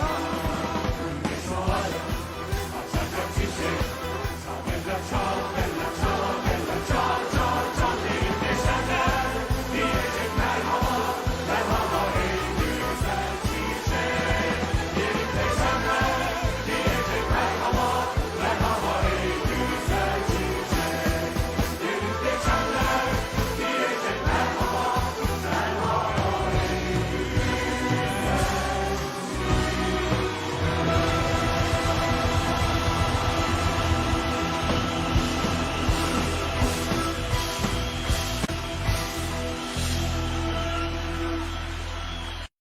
El pueblo unido jamás será vencido.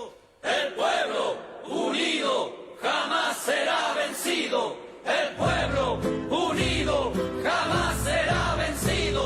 El pueblo unido jamás será vencido. De pie cantar que vamos a triunfar.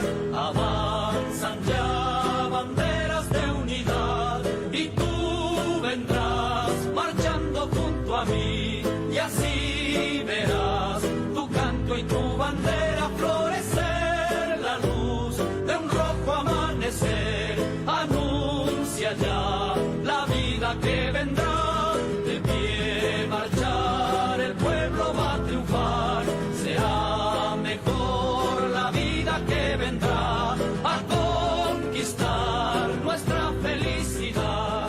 Y en un clamor mil voces de combate se alzarán, dirá canción de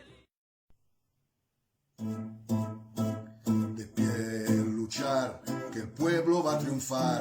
Será mejor la vida que vendrá a conquistar nuestra felicidad. Y en un clamor mil voces de combate se alzarán, dirán canción de libertad. Con decisión la patria vencerá. Y ahora el pueblo que se alza en la lucha con voz de gigante, gritando adelante, el pueblo unido jamás será vencido. Grup Yorum, siete sempre nei nostri cuori e nei nostri pensieri. Forza, no passaran.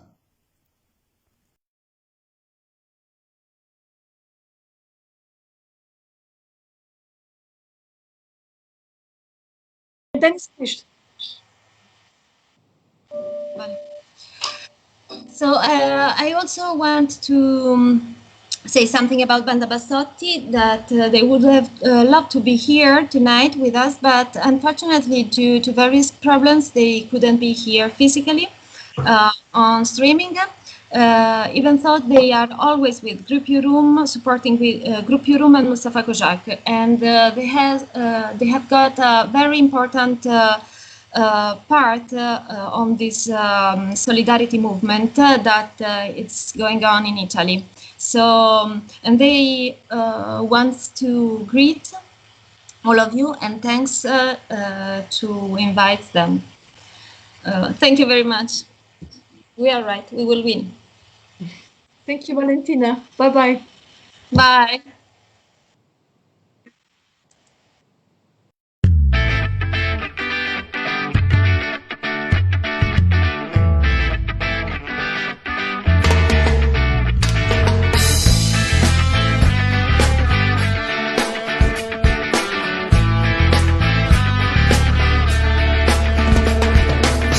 Forse ce la farai a incontrare un altro futuro, le speranze di guai sulle navi da Istanbul, l'occhio della TV ce li sbarca dentro casa, calpestati ed odiati, non sono belli come te, grande fratello diescelo. Queste urla dietro le spalle è la voce degli eroi, loro sono nostri fratelli, è la voce degli operai, come noi, come noi. El pueblo unido jamás será vencido. Grup Yorum, siete sempre nei nostri cuori e nei nostri pensieri. Forza, no passaran.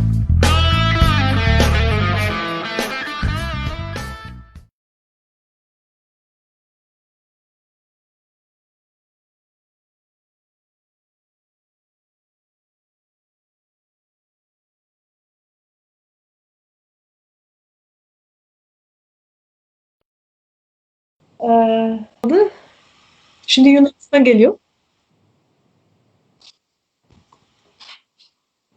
Hı? Genau, kurz. Ja. Okay. Okay. Yes. Hello again. We thank to Italy, to the big solidarity of Banda Bassotti, of all the Italian comrades of the international solidarity movement. You are great. Continue to be like that. No passaran, and we thank you for this. It was not Italian, it was Spanish, but however, we greet you again, especially, and all the people who are in solidarity with us, who continue to watch us, and please stay online. We have very good more parts and music and contributions from other comrades in other countries. The next one is from Greece. In Greece, there is a very strong solidarity movement as well. There's a very strong solidarity always, historically, though the government is in the moment not the one that is really on our side. Recently, there were also people arrested, revolutionaries from Turkey, and always again and again, we can see that there is a collaboration with Turkey. But we want now to introduce you to the comrades from the anti-imperialist front. They have sent us a solidarity video because they can't be here also today. And also from Group Vida in solidarity with Grup Yorum, a Greek song. So this is the part from Greece. Hello Greece, thank you and many greetings to all. Çok teşekkürler Yunanistan. Çok teşekkürler arkadaşlar.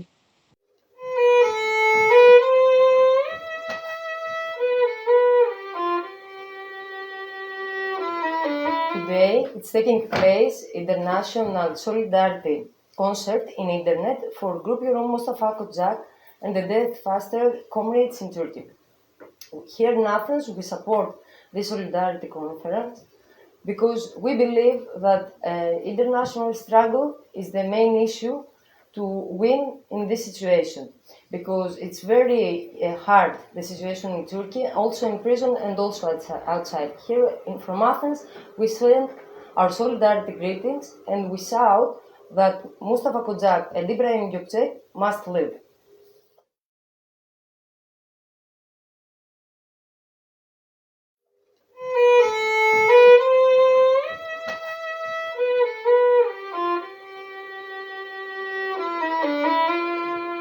Uyu devrimin kızıl kardeşi. Üzülme, gözlerimiz biraz sık kızardı diye. Ağlamaktan değil, öfkeden ve gece nöbetlerinden, ilk siperin gece nöbetlerinden, yani hep senin olduğun yerden, yani senin düştüğün yerden, sen rahat uyu yoldaş. Sleep, red sister of revolution. Don't be sad that our eyes, it's like beet red. It's not from crying, but from anger and vigil. From vigil in the first barricade, in the place you stand, struggle and martyr. Sleep quiet, comrade. Richard.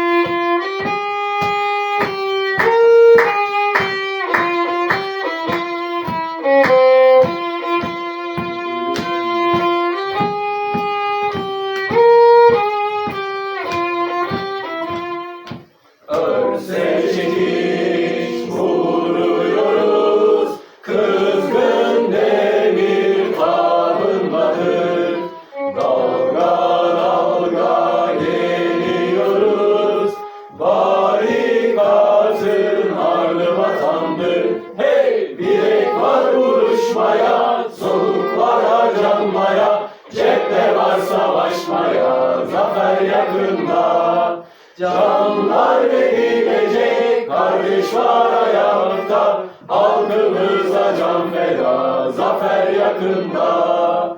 Karanlığı deliyoruz, zulmü yere çalıyoruz. Devrim için yürüyoruz, barikatın ardı vatandır. Hey, bilek var vuruşmaya, soluk var harcanmaya, cepte var savaşmaya, zafer yakında. Canlar verilecek, kardeş var ayakta, halkımıza can feda, zafer yakında. Tut bayrağı, çık sokağa, yüreğini koy barikata. Sar şehirleri, haykır öfkeni, düşman yenilecek, zafer yakında. Hey, bilek var vuruşmaya, soluk var harcanmaya, cephe var savaşmaya, zafer yakında. Canlar verilecek, kardeş var ayakta, halkımıza can feda, zafer yakında. Kuşandık genç öfkeni, taşların kucaklarımızda. Bizlere öğrettiğin kavgamız büyüyor omuzlarımızda, büyüyor. Bizlere öğrettiğin kavgamız büyüyor omuzlarımızda. Alnındaki kurşun yarası sönmeyen bir ateşindi. Büyüyor inatçı kavgamız da büyüyor, sarıyor halkın yüreğini, sarıyor. Büyüyor inatçı kavgamız da büyüyor, sarıyor halkın yüreğini. Zapt ettiğimiz alanlara sesini taşıyacağız, kanımızla yazıyoruz tarihi, haklıyız kazanacağız, haklıyız. Kanımızla yazıyoruz tarihi, haklıyız kazanacağız. Hasretin o büyüklüğüne savaşarak varacağız. Silahımı söyleyecek son sözü, haklıyız kazanacağız. sonsuz haklıyız kazanacağız haklıyız silahım söyleyecek sonsuz haklıyız kazanacağız. Adalet istiyoruz, haklıyız, kazanacağız.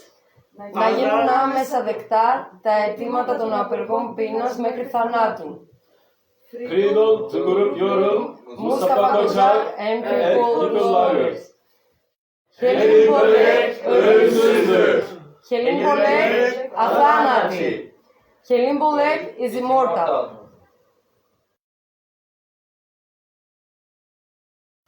Στην πόλη μέσα φύτρωσε σε σένα Ισταμπούλ το όμορφο λουλούδι Χελίν. Ποτίστε το σύντροφοι γερά για να ανθίσει την μίζερη ζωή μας λουλούδια να γιομίσει. Τα όπλα, το κορμί της και η μουσική κι η πίστη στην υπόθεση και η κόκκινη αυγή. Το όμορφο τραγούδι σου αθάνατη Χελίν τ' ακούσαμε στην Αίγινα και στο Ιτζεδί.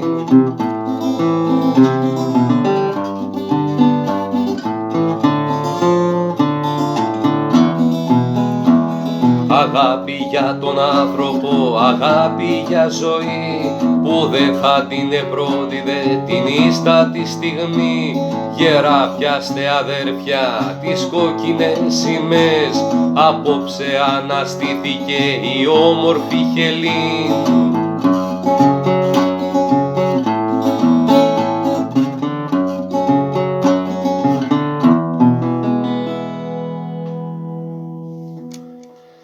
Είμαι ο Αργύρης από το περιοδικό Βίδα και το Prolet Connect Blogspot. Έπαιξα ένα απόσπασμα από το τραγούδι που έγραψα για τη Χελίν. Στο απόσπασμα αυτό αναφέρομαι για το τραγούδι, το κοινό τραγούδι που τραγούδισε η Χελίν, αλλά το οποίο το ακούσαμε και στις φυλακές του Ιτζεδίν και της Αίγινας, διαβόητες φυλακές, όπου κατά τη διάρκεια του εμφυλίου εδώ στην Ελλάδα εκτελεστήκανε πολλοί κομμουνιστές αγωνιστές. Κάνω αυτή την μεταφορά, αυτή τη σύνδεση, για να δείξω ότι οι συντρόφοι μας εδώ, οι κομμουνιστές, οι εκτελεσμένοι, όπως και η συντρόφισσα Χελίν, αγωνιστήκανε κάτω από την κόκκινη σημαία, παλεύοντας για μια κοινωνία ισότητας, για έναν άλλο κόσμο, όπου τον πρώτο λόγο θα έχει ο εργαζόμενος λαός. Η σκέψη μας είναι στον IbrahimGokcek που συνεχίζει την απεργία πείνας. Στέλνουμε τη διεθνιστική μας αγκαλιά, στέλνουμε την αλληλεγγύη μας στους Grup Yorum. Η σκέψη μας είναι μαζί τους. Θα νικήσουμε.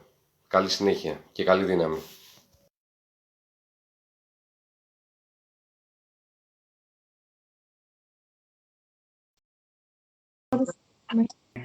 Okay. Okay. Well, now, we are happy now to have our next guest. It's again, I don't say from Germany, I just say it's from Chile, our comrade, because we had already from Germany different guests, but whatever. Nicholas, explain us why you're here. What is your part for this solidarity? And also, we know your nice songs already. We will hear some of them, 2 of them actually. So, welcome, Nicholas. Nicholas, introduce Yes, thank you for inviting me, and I'm very glad to be here again with Grup Yorum. I've been with Grup Yorum in live concerts in Germany several times, and I hope that very soon we'll be able to see each other and have live real concerts. And for me, it's a duty first to have solidarity as a musician with Grup Yorum. I think all musicians, even those who don't share our political views, should be in favor and should support and should talk and should show solidarity to Grup Yorum. Grup Yorum. So that is the first thing, and I would like to send a solidarity message to MustafaKocak, to IbrahimGokcek, and I hope their struggle will be successful. And I like to dedicate these songs to them, and of course to our comrade Helin Bölek.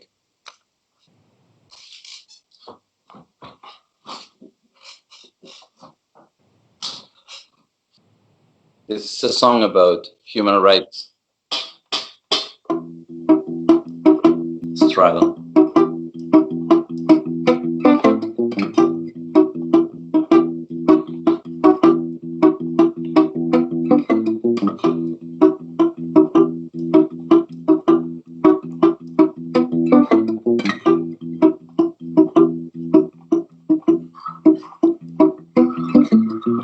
Cada año apedreamos un cementerio donde hay un muro de contención. Preguntamos dónde fue el aliento de los muertos sin prisión. Detrás de las cámaras de los noticieros, las fuerzas se esconden en su cordón. Después de los gritos, las corridas y los perros pateando las cáscaras de limón. Caen más chorros de agua y de esas bombas que quitan el suelo y la respiración. Y las cámaras esquivan a las sombras que se pierdan por el primer callejón, hasta que aparece un viento fresco que siempre nos vuelve a reincorporar. Viene con el polvo del desierto y con la sal que trae el mar. Viene con el polvo del desierto y con la sal que trae el mar. Por eso siempre volvemos al cementerio a derribar el muro de contención, para así empaparnos del aliento de los muertos sin prisión, para así empaparnos del aliento de los muertos, de los muertos, de los muertos sin prisión.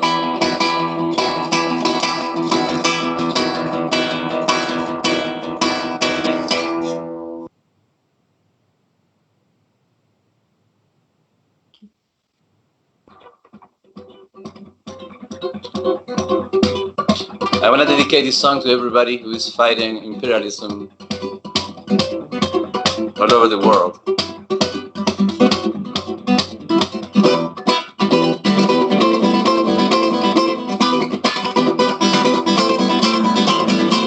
Por disparar a quemarropa, poniendo el arma en nuestras manos, por financiar al asesino y dejar preso a mis hermanos, por darle precio a cada día y por las tierras que robaron, por las masacres preventivas y el oro que estas recaudaron, por cómo escribieron la historia sin consultar el pasado, por olvidar sus propias leyes, por cada golpe de estado, por cada bomba que cayera, por cada pueblo que borraron, por derrumbar sueño tras sueño y la basura que dejaron.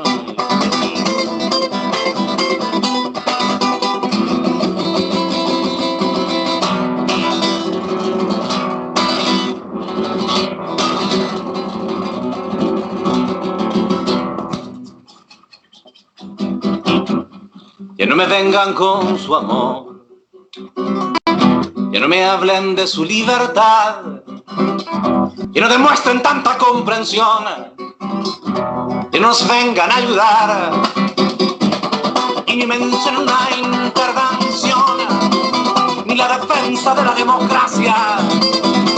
No les pedimos ni un favor, no salven a la humanidad, no salven a la humanidad, no salven a la humanidad. Y por los muertos, alerta pueblos a estar atentos para defendernos cuando el imperio habla de paz, cuando el imperio habla de paz, cuando el imperio habla de paz. Es mentira, mierda.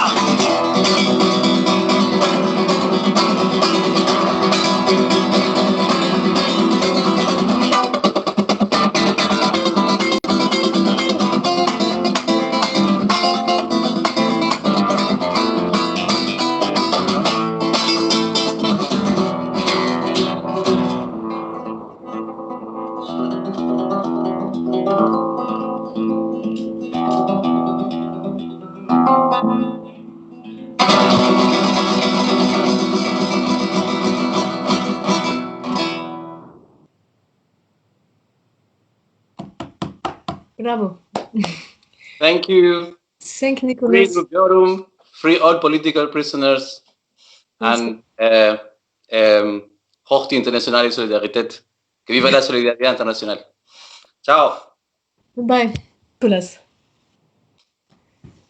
Okay, after this very great part with Nicholas, we are continuing with the video from IbrahimGokcek.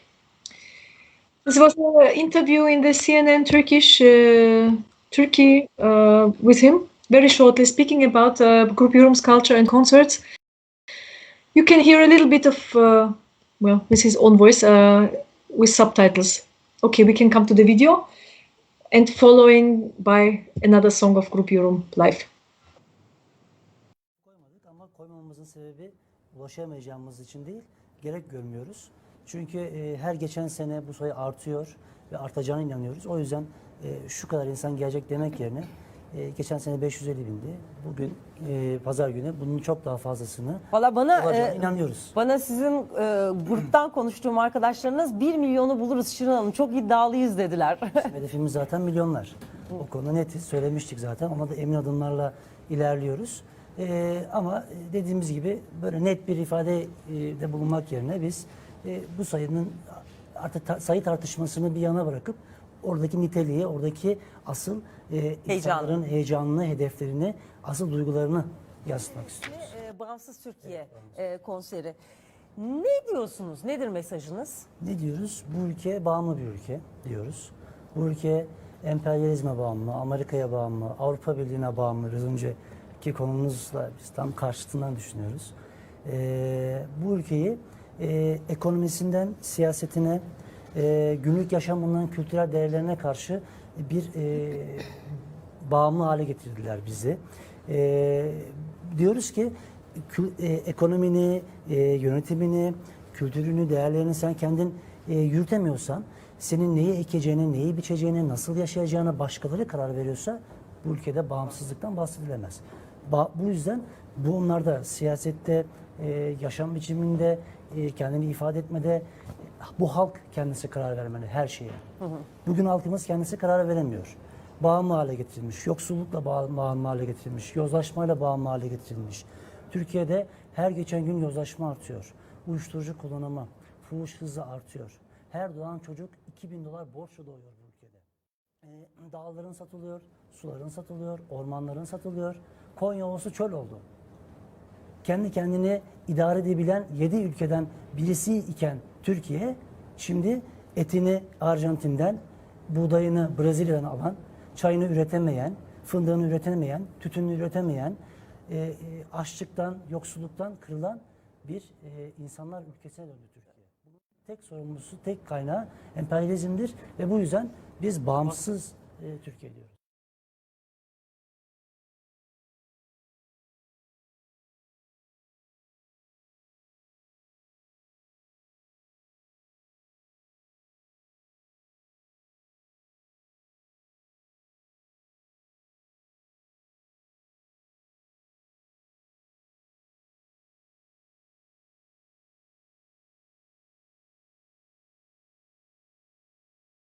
35 yıllık tarihimizde baskılar eksik olmadı, eksik olmuyor. Ama bugün gelinen nokta çok daha başka bir şey.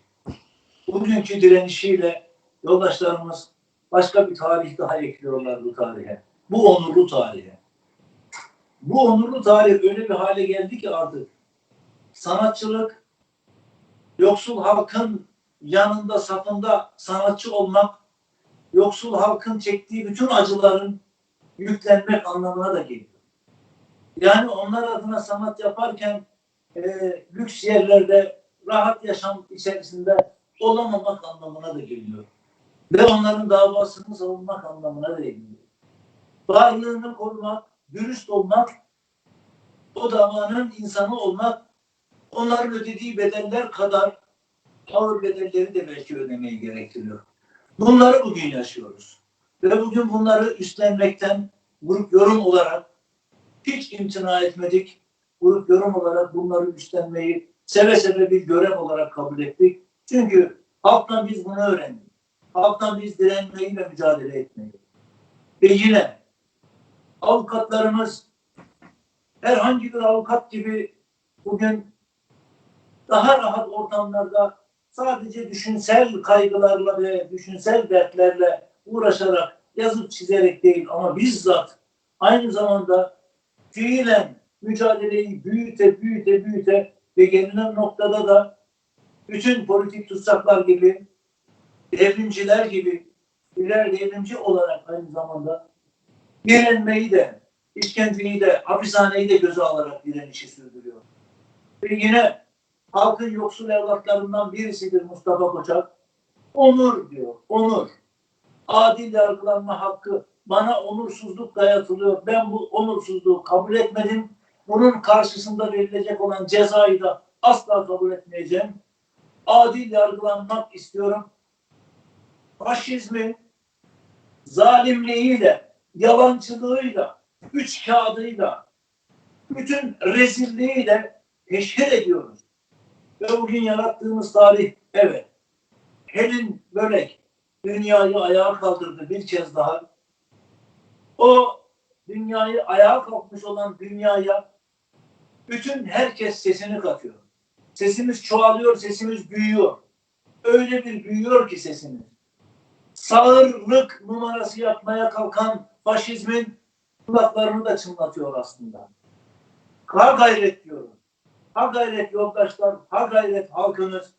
Biz öyle ya da böyle o zaferi de gamzesinden öpeceğimiz günleri mutlaka ama mutlaka getireceğiz.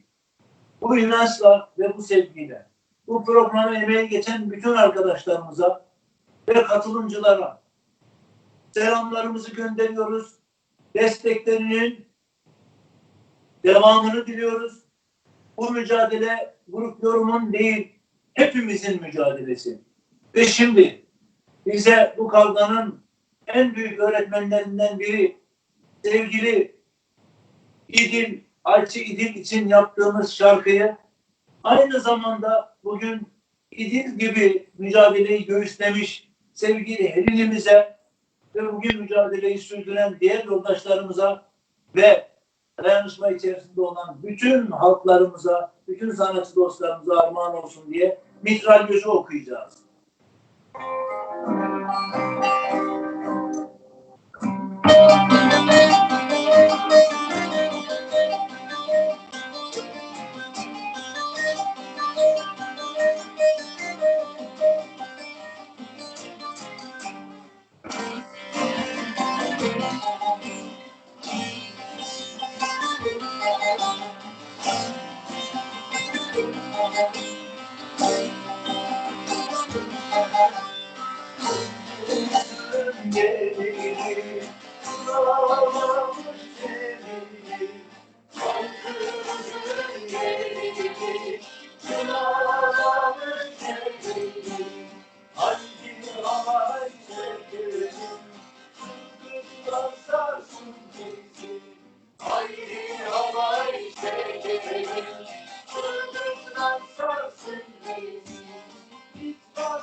çiçek olmuş, toprağı ona tutulmuş.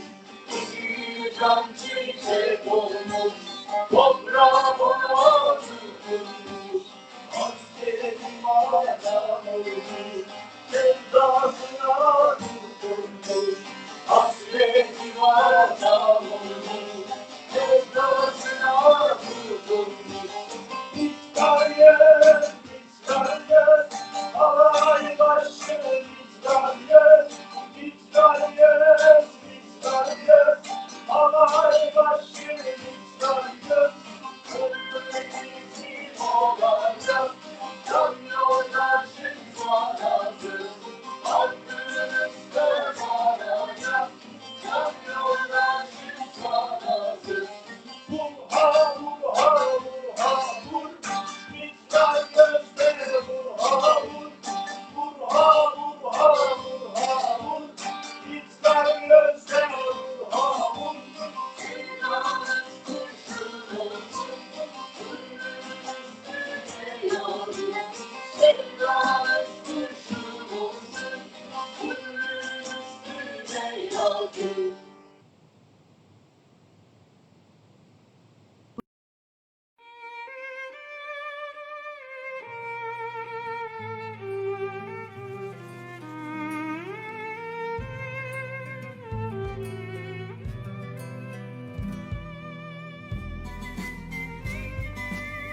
Bir sabah kalktık kendimizi hayvanlar listesinde bulduk. 2019 yılına kadar dışarıdaydım. İyice özgürlükleri kısıtlanır hale getirildi. Ben de gizlilik hakkımı kullandım. Yunanistan'da Mikis'teydi herkes. İşte Şili'de Pablo Leo'da. Bütün ustalar bu hakları kullanmışlardır faşizme karşı. Niye kabul edelim? Niye arama isimlerini kabul edelim? Hayır, bize kimse terörist diyemez. Biz terörist değiliz. Büyük adaletsizlikleri, bu alçaklıklara durulan öfkenin en yüksek geldiği haldir. Ölüm orucuna böyle bakmak lazım. Çok öfkeliyiz. Bıraksak ne yapacağız? Ölüm orucunu. Bekleyeceğiz mahkemeyi. Sonra mahkemede bize ceza verecek. Tekrar hapishaneye gidelim. Ne yapacağız? Hayır. Biz sanat yapmak istiyoruz. Kabul edemiyoruz. Ne yaptık ki biz? Grup Yorum ne yaptı? Büyük organizasyon şirketlerinin büyük paralarla altına kalkamadığı organizasyonları Grup Yorum kendi başına yapabiliyor. Nasıl yapabiliyor bunları? Büyük paraları mı var? Hayır. 5 parası yok. Ama dayanışmayı örgütleyerek yapıyor. Her geçen gün tabii sağlık durumumuz bozuluyor. Zafere geleceğine olan inancımız çok yüksek. Sahiplenmeyi de görüyoruz. Büyüdüğünü de görüyoruz. Daha da büyüdüğünde zafere de hep birlikte elimize alacağımıza inanıyoruz.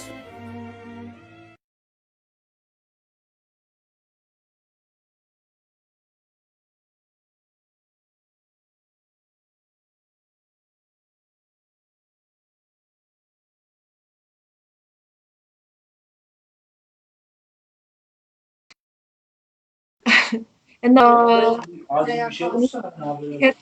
Ibrahim Gökcek's video from the Resistance House, the last one that when he spoke about the situation that they were in, and what in the end we want to finish our program with 3 more solidarity videos. There is that we collected because they were really very nice. It's from 3 different countries.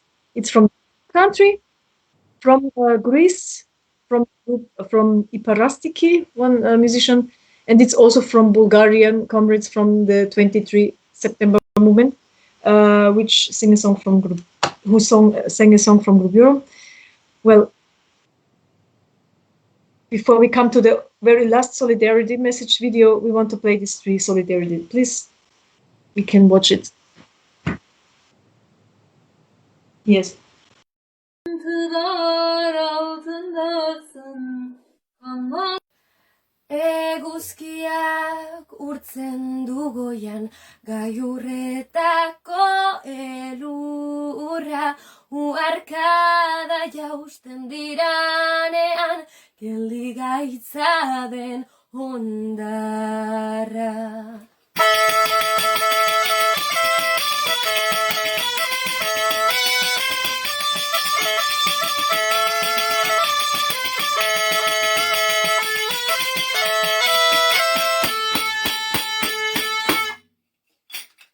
Euskal Herritik elkartasuna adierazi nahi diogu Grup Yorum taldeari.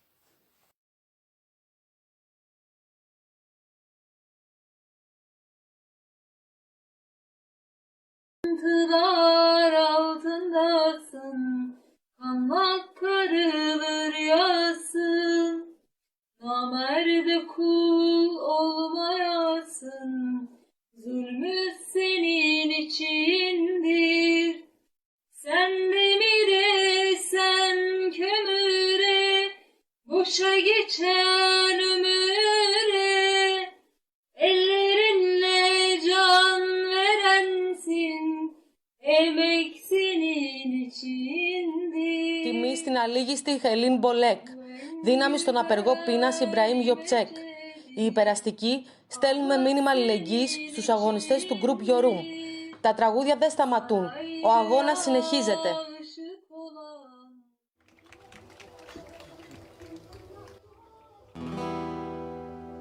Και να, τι θέλω τώρα να σας πω, μες στις Ινδίες μέσα στην πόλη της Καλκούτας, φράξαν το δρόμο σε έναν άνθρωπο, αλυσοδέσαν έναν άνθρωπο εκεί που ευάδιζε. Να το λοιπόν, γιατί δεν καταδέχομαι, να υψώσω το κεφάλι στα στροφότιστα διαστήματα. Θα πείτε, τα άστρα είναι μακριά, κι η γη μας τόσο δα μικρή.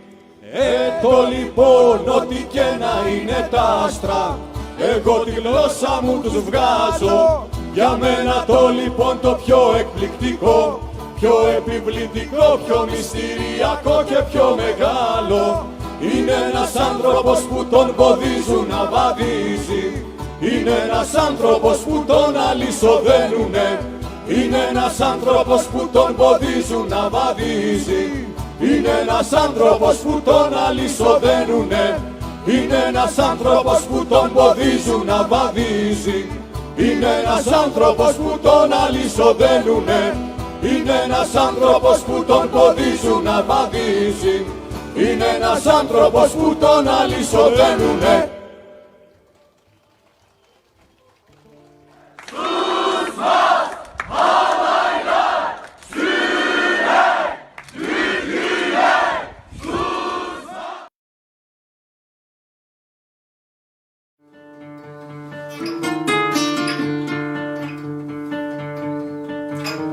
Група Yorum е прогресивна музикална турска група с милиони почитатели в и извън Турция.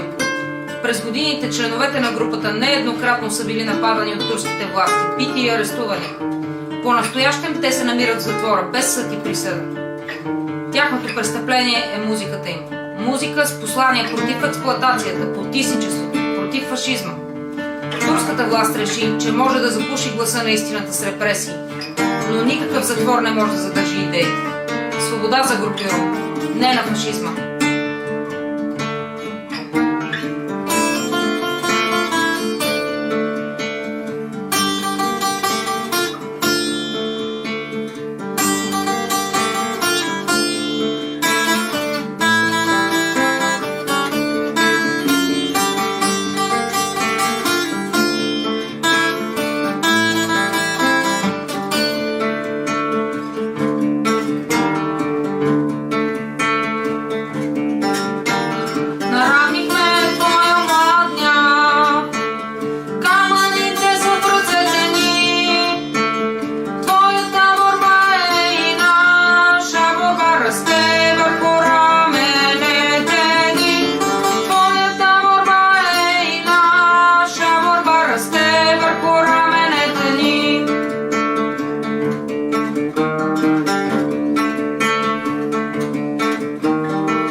Okay, well, we have listened to many solidarity statements and groups. We had live guests. It was a very fruitful and nice solidarity event, I think. We cannot exactly say how many people still will watch or who have watched exactly in different channels. We actually, maybe it's possible. We wanted much more. Of course, we will never get enough people to share it, but please stay on the line and continue to follow it, continue to support and write also the hashtags. We are giving the hashtags for you to share it on Twitter, on Facebook. It's very important to always demand freedom for MustafaKocak and Grup Yorum. Our hashtags, as you can see, they are MustafaKocak must live, IbrahimGokcek must live, and FreeGrupYorum. We have the same in Turkish as well. They are running on the screen in the moment. And please share it again and send it to the Justice Minister in Turkey, Abdulhamid Gül, and also to the Interior Ministry in Turkey, and to as much possible persons that you can.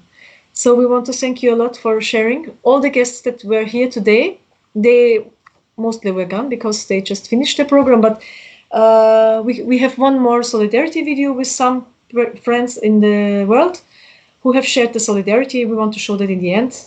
Finish the program. We say thanks a lot. It was a long time, 2.5 hours to stay together. It was very nice to stay with you. It was very great to share this material that you have provided with us, and thanks a lot. Long live the hunger strikes and long live the resistance. We are right and we will win.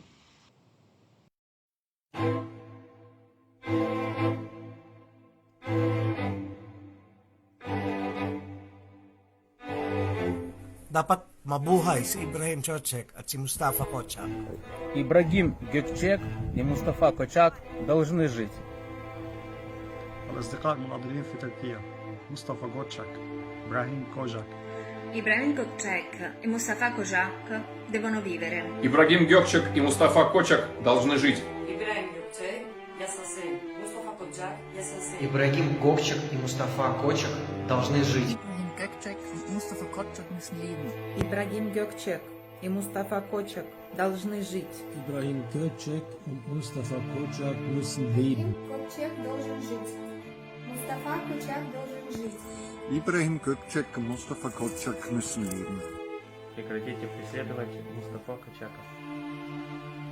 Руки прочь от Grup Yorum. Мы обеспокоены ситуацией в Турции. Хватит молчать. Руки прочь от Grup Yorum. Прекратите преследование Мустафы Кочака. Позор турецким тюремщикам.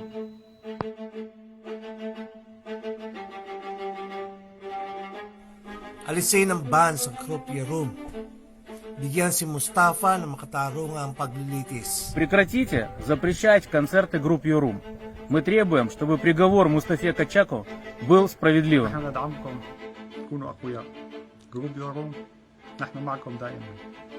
Vogliamo che sia abolito il divieto dei concerti di Grup Yorum.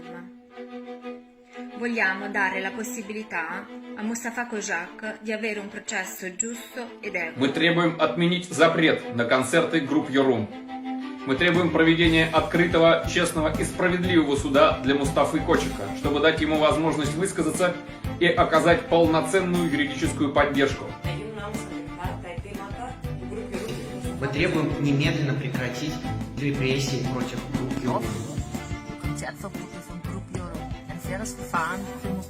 Отмените запреты на концерты Grup Yorum. Дайте Мустафе Кочаку справедливый суд.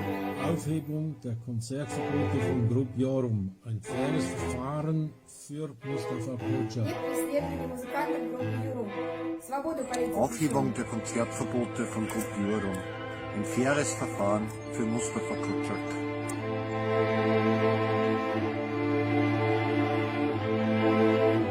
Bigyan natin ng tinig at suporta si Ibrahim at si Mustafa. Huwag natin hintayin maging huli ang lahat bago tayo umiwas. Хватит молчать. Наши братья нуждаются в нашей поддержке. Vogliamo esprimere il nostro supporto ed essere la loro voce. Non aspettiamo la loro morte per fare qualcosa. Давайте не будем ждать их смерти, чтобы только потом что-то сделать. Erhebt eure Stimmen und unterstützt die Forderungen. bevor es zu spät ist. Хватит молчать. Давайте поднимем наши голоса в защиту Grup Yorum и Mustafa Kocaka. Freiheit für alle politischen Gefangenen. Erhebt eure Stimmen, bevor es zu spät ist.